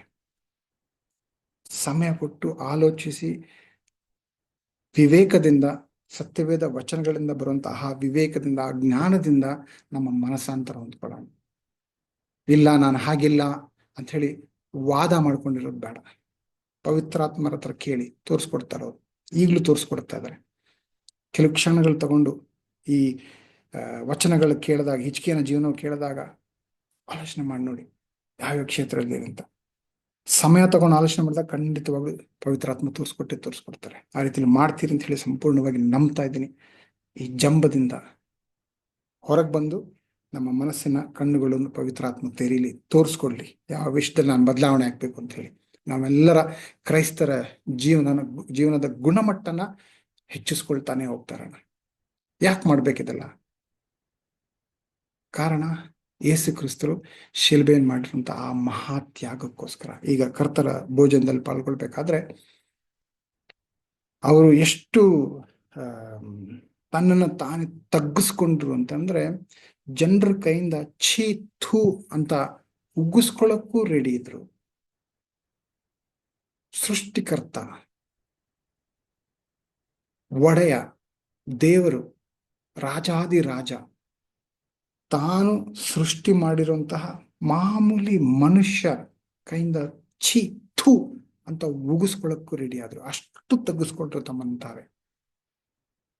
ಇಂತಹ ಮಹಾ ನಾಯಕ, ಮಹಾದೇವರ ಶಿಷ್ಯರು ನಾವಾಗಿರ್ಬೇಕಾದ್ರೆ ನಮ್ಮನ್ನು ನಾವು ಎಷ್ಟು ತಗ್ಗಿಸ್ಕೋಬೇಕು. ಸ್ವಲ್ಪ ಕೂಡ ಜಂಬ ಅನ್ನೋದೇ ಇರಬಾರ್ದು ಅನ್ನೋ ರೀತಿಲಿ ಇರಬೇಕು. ಅದೇ ಈ ಶಿಲುಬೆ ನಮಗೆ ತೋರಿಸ್ಕೊಡ್ತಾರೆ. ಯೇಸು ಕ್ರಿಸ್ತ ಎಷ್ಟು ತನ್ನನ್ನು ತಾನೇ ತಗ್ಗಿಸ್ಕೊಟ್ರು ಅಂತ ಹೇಳಿ. ಯಾವಾಗ್ಲೇ ಆಗ್ಲಿ ನನ್ನಲ್ಲಿ ಜಂಬ, ನನ್ನಲ್ಲಿ ಅಹಂಕಾರ ಅಂತಿದ್ರೆ ಶಿಲುಬೆ ಬಗ್ಗೆ ಆಲೋಚನೆ ಮಾಡಿ ನೋಡೋಣ. ಯೇಸು ಕ್ರಿಸ್ತರು ಎಷ್ಟು ತನ್ನನ್ನು ತಾನೇ ತಗ್ಗಿಸ್ಕೊಂಡ್ರು ಅನ್ನೋಂಥ ವಿಷಯ ನಮ್ಮ ಮನಸ್ಸು ತಗೊಳ್ಳೋಣ, ನೆನಪಿಗೆ ತಗೊಳ್ಳೋಣ, ಮನದಟ್ಟು ಮಾಡ್ಕೊಳ್ಳೋಣ. ಅವರು ತೋರಿಸ್ಕೊಟ್ಟಂತ ಆ ಉದಾಹರಣೆ ಪ್ರಕಾರ ನಮ್ಮನ್ನು ನಾವೇ ತಗ್ಗಿಸ್ಕೊಂಡು, ಎಲ್ಲೇ ಹೋದ್ರು, ಕೆಲಸದ ಸ್ಥಳದಲ್ಲಿದ್ರು ಕೂಡ, ಸ್ನೇಹಿತರ ಜೊತೆಲಿ ಇರ್ಬೇಕಾದ್ರೂ ಕೂಡ, ಕುಟುಂಬದ ಜೊತೆಲಿ ಇರ್ಬೇಕಾದ್ರೂ ಕೂಡ ದೀನನಾಗ್ತಾನೆ ಹೋಗೋಣ. ಜಂಬದಿಂದ ಮರೆಯೋದು ಬೇಡ. ಸ್ವಲ್ಪ ಕೂಡ ಜಂಬ ಇಲ್ದಿರೋ ರೀತಿಯಲ್ಲಿ ನಾನು ಬೆಳಿಬೇಕು. ಆ ರೀತಿಯಲ್ಲಿ ನಮ್ಮ ಮನಸ್ಸುಗಳನ್ನ ಬದಲಾವಣೆ ಮಾಡ್ಕೊಂಡು ಹೋಗ್ತಾರೆ. ಕಾರಣ ಸ್ಫೂರ್ತಿ ಎಲ್ಲ ಶಿಲುಬೆನೆ. ಯೇಸು ಕ್ರಿಸ್ತರು ತೋರಿಸ್ಕೊಟ್ರು. ಈ ರೊಟ್ಟಿ ಮತ್ತು ದ್ರಾಕ್ಷಾರಸ ತಗೋಬೇಕಾದ್ರೆ ಯೇಸು ಕ್ರಿಸ್ತರು ಎಷ್ಟು ತಗ್ಗಿಸ್ಕೊಂಡ್ರು. ಆ ಶಿಲುಬೆ ಮೇಲೆ ಅವರು ತನ್ನ ಪ್ರಾಣ ಬಿಡ್ಬೇಕಾದ್ರೆ ಎಷ್ಟು ಅವಮಾನ ಸಹಿಸ್ಕೊಂಡ್ರು. ಯಾಕೆ? ನನ್ನ ಮೇಲಿರುವಂಥ ಪ್ರೀತಿಗೋಸ್ಕರ. ತನ್ನನ್ನು ತಾನೇ ಇಷ್ಟು ತಗ್ಗಿಸ್ಕೋಬೇಕಾದ್ರೆ ನಾನು ನನ್ನ ಎಷ್ಟು ತಗ್ಗಿಸ್ಕೋಬೇಕು ಅದನ್ನ ಜ್ಞಾಪಕದಲ್ಲಿಟ್ಕೊಂಡು ಆ ರೊಟ್ಟಿ ಮತ್ತು ದ್ರಾಕ್ಷಾರಸ ತಗೋಬೇಕಾದ್ರೆ, ರೊಟ್ಟಿ ಯೇಸು ಕ್ರಿಸ್ತರ ದೇಹ, ದ್ರಾಕ್ಷಾರಸ ಯೇಸು ಕ್ರಿಸ್ತರ ರಕ್ತಕ್ಕೆ ಹೋಲಿಸುತ್ತೆ, ನಮಗೆ ಜ್ಞಾಪಕ ಪಡಿಸ್ತಾ ಇದ್ದಾರೆ. ಆ ತಗೋಬೇಕಾದ್ರೆ ಯೋಚನೆ ಮಾಡಿ ನೋಡಿ, ನಾನು ಯಾವ್ಯಾವ ರೀತಿಯಲ್ಲಿ ಇನ್ನೂ ಜಂಬದಿಂದಿದ್ದೀನಿ, ಅಹಂಕಾರದಿದ್ದೀನಿ. ಯಾರ ಹತ್ರ ಹೋಗಿ ಕ್ಷಮೆ ಕೇಳಬೇಕಾ? ಕ್ಷಮೆ ಕೇಳೋಣ. ಯಾರಾದ್ರೂ ನಮ್ಗೆ ತಪ್ಪು ತೋರಿಸ್ತಾ ಇದಾರ, ನೀನ್ ಮಾಡ್ತಾ ಇರೋದು ತಪ್ಪು ಅಂತ ಹೇಳಿ ಜಂಬದಿಂದ ಅವ್ರ ಹತ್ರ ವಾದ ಮಾಡೋದು ಬೇಡ. Thank you brother, thank you sister, thank you ಮಗಳೇ, ಥ್ಯಾಂಕ್ ಯು ಮಗನೇ. ಹೌದು, ನಾನು ಜಂಬದಿಂದ ಈ ರೀತಿಲಿ ಇದನ್ನೆಲ್ಲ ನೋಡದೆ ಬಿಟ್ಟು ಕುರುಡನಾಗ್ಬಿಟ್ಟಿದ್ದೆ. ಇವತ್ತು ನೀವು ನಾನು ತೋರಿಸ್ಕೊಟ್ಟಿದ್ದೀರಾ, ಧನ್ಯವಾದಗಳು, ಕೃತಜ್ಞತೆಗಳು ಅಂತ ಹೇಳಿ ಅದನ್ನು ದೀನ ಮನೋಭಾವದಿಂದ ತಗೊಳ್ಳೋಣ, ಬದಲಾವಣೆ ಆಗ್ಲಿಕ್ಕೆ ಪ್ರಯತ್ನ ಪಡೋಣ. ಖಂಡಿತವಾಗ್ಲೂ ಪವಿತ್ರಾತ್ಮ ಬಲ ನೀಡ್ತಾರೆ, ದಾರಿ ತೋರಿಸ್ಕೊಡ್ತಾರೆ, ಕಣ್ ತೆರೆಸ್ತಾರೆ. ಜಂಬದ ಕುರುಡುತನದಲ್ಲಿ ಇಲ್ದಿರ ದೀನ ಮನೋಭಾವದಿಂದ ಯೇಸು ಕ್ರಿಸ್ತರ ನಿಜವಾದ ಶಿಷ್ಯರಾಗಿ ನಮ್ಮ ಜೀವನ ನಡೆಸ್ಕೊಂಡ್ ಬರೋಣ. ಈ ರೊಟ್ಟಿ ಮತ್ತು ದ್ರಾಕ್ಷರಸಕ್ಕೋಸ್ಕರ ಪ್ರಾರ್ಥಿಸೋಣ. ಅಪ್ಪ ತಂದೆ ದೇವರೇ, ಎಂತಹ ಅದ್ಭುತ ದೇವರು ಸ್ವಾಮಿ, ನೀವು ಎಲ್ಲಾ ವಿಷಯದಲ್ಲೂ ನಮಗೆ ಉದಾಹರಣೆ ಆಗಿದ್ರಿ ಸ್ವಾಮಿ. ಶಿಲುವೆ ಮೇಲೆ ಯೇಸು ಕ್ರಿಸ್ತರೇ ನೀವು ತೋರಿಸ್ಕೊಟ್ಟಿರುವಂತಹ ಅಧೀನ ಮನಸ್ಸು ಸ್ವಾಮಿ, ರಾಜಾದಿರಾಜ, ಕರ್ತಾದಿಕರ್ತ, ಸೃಷ್ಟಿಕರ್ತನಾಗಿರುವಂಥ ನೀವು ದೇವರು, ಎಲ್ಲದಕ್ಕೂ ಒಡೆಯ ಸ್ವಾಮಿ. ಮಾಮೂಲಿ ನಿಮ್ಮ ಸೃಷ್ಟಿ, ಮನುಷ್ಯ ಮಾಮೂಲಿ ಇಷ್ಟು ಚಿಕ್ಕ ಅಂಶ ಸ್ವಾಮಿ. ಆ ಚಿಕ್ಕ ಅಂಶ ನಿಮ್ಮ ಮೇಲೆ ಒಂದು ಉಗಿಬೇಕಾದ್ರೆ ಅದನ್ನು ಸಹಿಸ್ಕೊಂಡ್ರಿ ಸ್ವಾಮಿ. ಅಷ್ಟು ದೀನ ಮನಸ್ಸು ಸ್ವಾಮಿ ನಿಮ್ದು. ಅಂತಹ ದೀನ ಮನಸ್ಸು ನಮಗೂ ಕೊಡಿ ಸ್ವಾಮಿ. ಆ ರೀತಿಲಿ ಇಲ್ಲ. ಈಗ ನಾವು ಅಹಂಕಾರಿಗಳಾಗಿದ್ರಿ ಸ್ವಾಮಿ, ಹಲವಾರು ವಿಷಯಗಳಲ್ಲಿ ನಾವು ಅಹಂಕಾರ ಜಂಬದಿಂದ ಮೆರ್ಕೊಂಡು ಹೋಗ್ತಾ ಇದ್ರಿ ಸ್ವಾಮಿ. ಈಗಲೇ ಪವಿತ್ರಾತ್ಮರೇ ತೋರಿಸ್ಕೊಡಿ, ಯಾವ್ಯಾವ ವಿಷಯವಾಗಿ ನಾವು ಜಂಬದಿಂದ ಮೆರಿತಾ ಇದ್ರಿ, ಅಹಂಕಾರದಿಂದ ಮೆರಿತಾ ಇದ್ರಿ, ತೋರಿಸ್ಕೊಡಿ. ಕುರುಡ್ರು ಹೌದು, ಕಿವುಡ್ರು ನಾವು ಹೌದು, ಮನಸ್ಸುಗಳನ್ನು ತೆಗೆದು ತೋರಿಸ್ಕೊಡಿ. ಅದನ್ನು ಒಪ್ಕೊಳ್ಳುವಂತ ಮನಸ್ಸು, ದೀನ ಮನಸ್ಸು ನಮಗೆ ಕೊಡಿ. ಅದರಿಂದ ಬದಲಾವಣೆ ಆಗುವಂತ ಶಕ್ತಿ, ಬಲ ನಮಗೆ ನೀಡಿ ಅಂತ ಬೇಡ್ಕೊಂಡು, ಯೇಸುವೆ ನೀವು ನಮಗೋಸ್ಕರ ಶಿಲುಬೆ ಮಾಡಿರುವಂತ ಆ ಒಂದು ಮಹಾತ್ಯಾಗಕ್ಕೆ ಕೃತಜ್ಞತೆ ಸಲ್ಲಿಸ್ತಾ ಈ ಒಂದು ರೊಟ್ಟಿ ಮತ್ತು ದ್ರಾಕ್ಷರಸವನ್ನು ಆಶೀರ್ವಾದ ಮಾಡ್ತೀರಿ ಅಂತ ಹೇಳಿ ನಂಬಿ, ನಮ್ಮೆಲ್ಲರನ್ನು ಬದಲಾವಣೆ ಮಾಡಿಸ್ತೀರಾ, ನಮ್ಮ ಕ್ರೈಸ್ತರ ಜೀವನದ ಗುಣಮಟ್ಟ ಏರಿಸೋದಕ್ಕೆ ಸಹಾಯ ನೀವು ಮಾಡ್ತೀರಿ ಅಂತ ಹೇಳಿ ಸಂಪೂರ್ಣ ನಂಬಿಕೆಯಿಂದ ಈ ಒಂದು ಪ್ರಾರ್ಥನೆ ಯೇಸುವೆ ನಿಮ್ಮ ನಾಮದಲ್ಲಿ ಕೇಳಿ ಮುಗಿಸ್ತಾ ಇದ್ದೀನಿ. ಆಮೇನ್.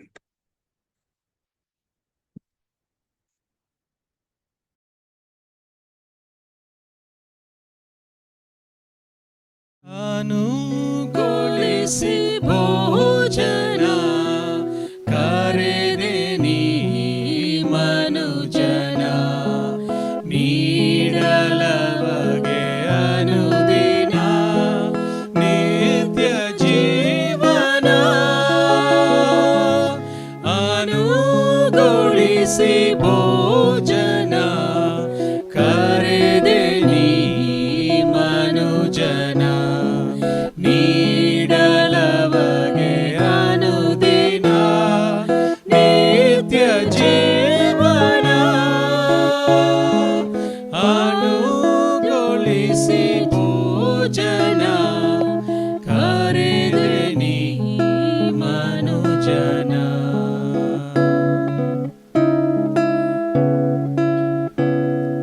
ಪಾಪಿ ಮನುಜ ತನುವನು ಕತ್ತಲು ತುಂಬಿಹ ಮಾನವನು, ಪಾಪಿ ಮನುಜ ತನುವನು ಕತ್ತಲು ತುಂಬಿಹ ಮಾನವನು, ಸೆಳೆದೆ ಆಶ ಪಾಶದಿಂ ಕಳೆದೆ ಪಾಪ ದೋಷವಂ, ಪಾಪ ದೋಷವಂ.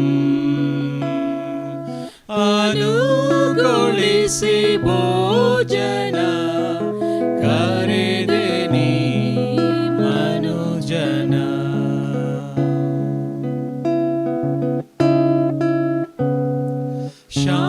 ಶಾಂತಿರಹಿತ ಜಗವನು ಸ್ವಾರ್ಥ ಭರಿತ ನರನನ್ನು, ಶಾಂತಿರಹಿತ ಜಗವನು ಸ್ವಾರ್ಥ ಭರಿತ ನರನನು, ಗೆದ್ದೆ ನೀನು ಪಾವನ ನೀಡಿ ಸ್ವರ್ಗ ಜೀವನ, ಸ್ವರ್ಗ ಜೀವನ.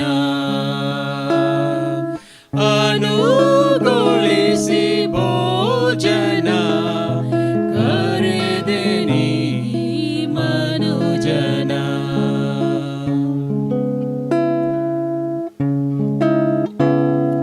ಸತ್ಯ ಸುಗುಣ ಸಂಪನ್ನನೆ, ನಿತ್ಯ ನಿರ್ಮಲ ಧೀಮಂತನೆ, ಸತ್ಯ ಸುಗುಣ ಸಂಪನ್ನನೆ, ನಿತ್ಯ ನಿರ್ಮಲ ಧೀಮಂತನೆ, ಜಯ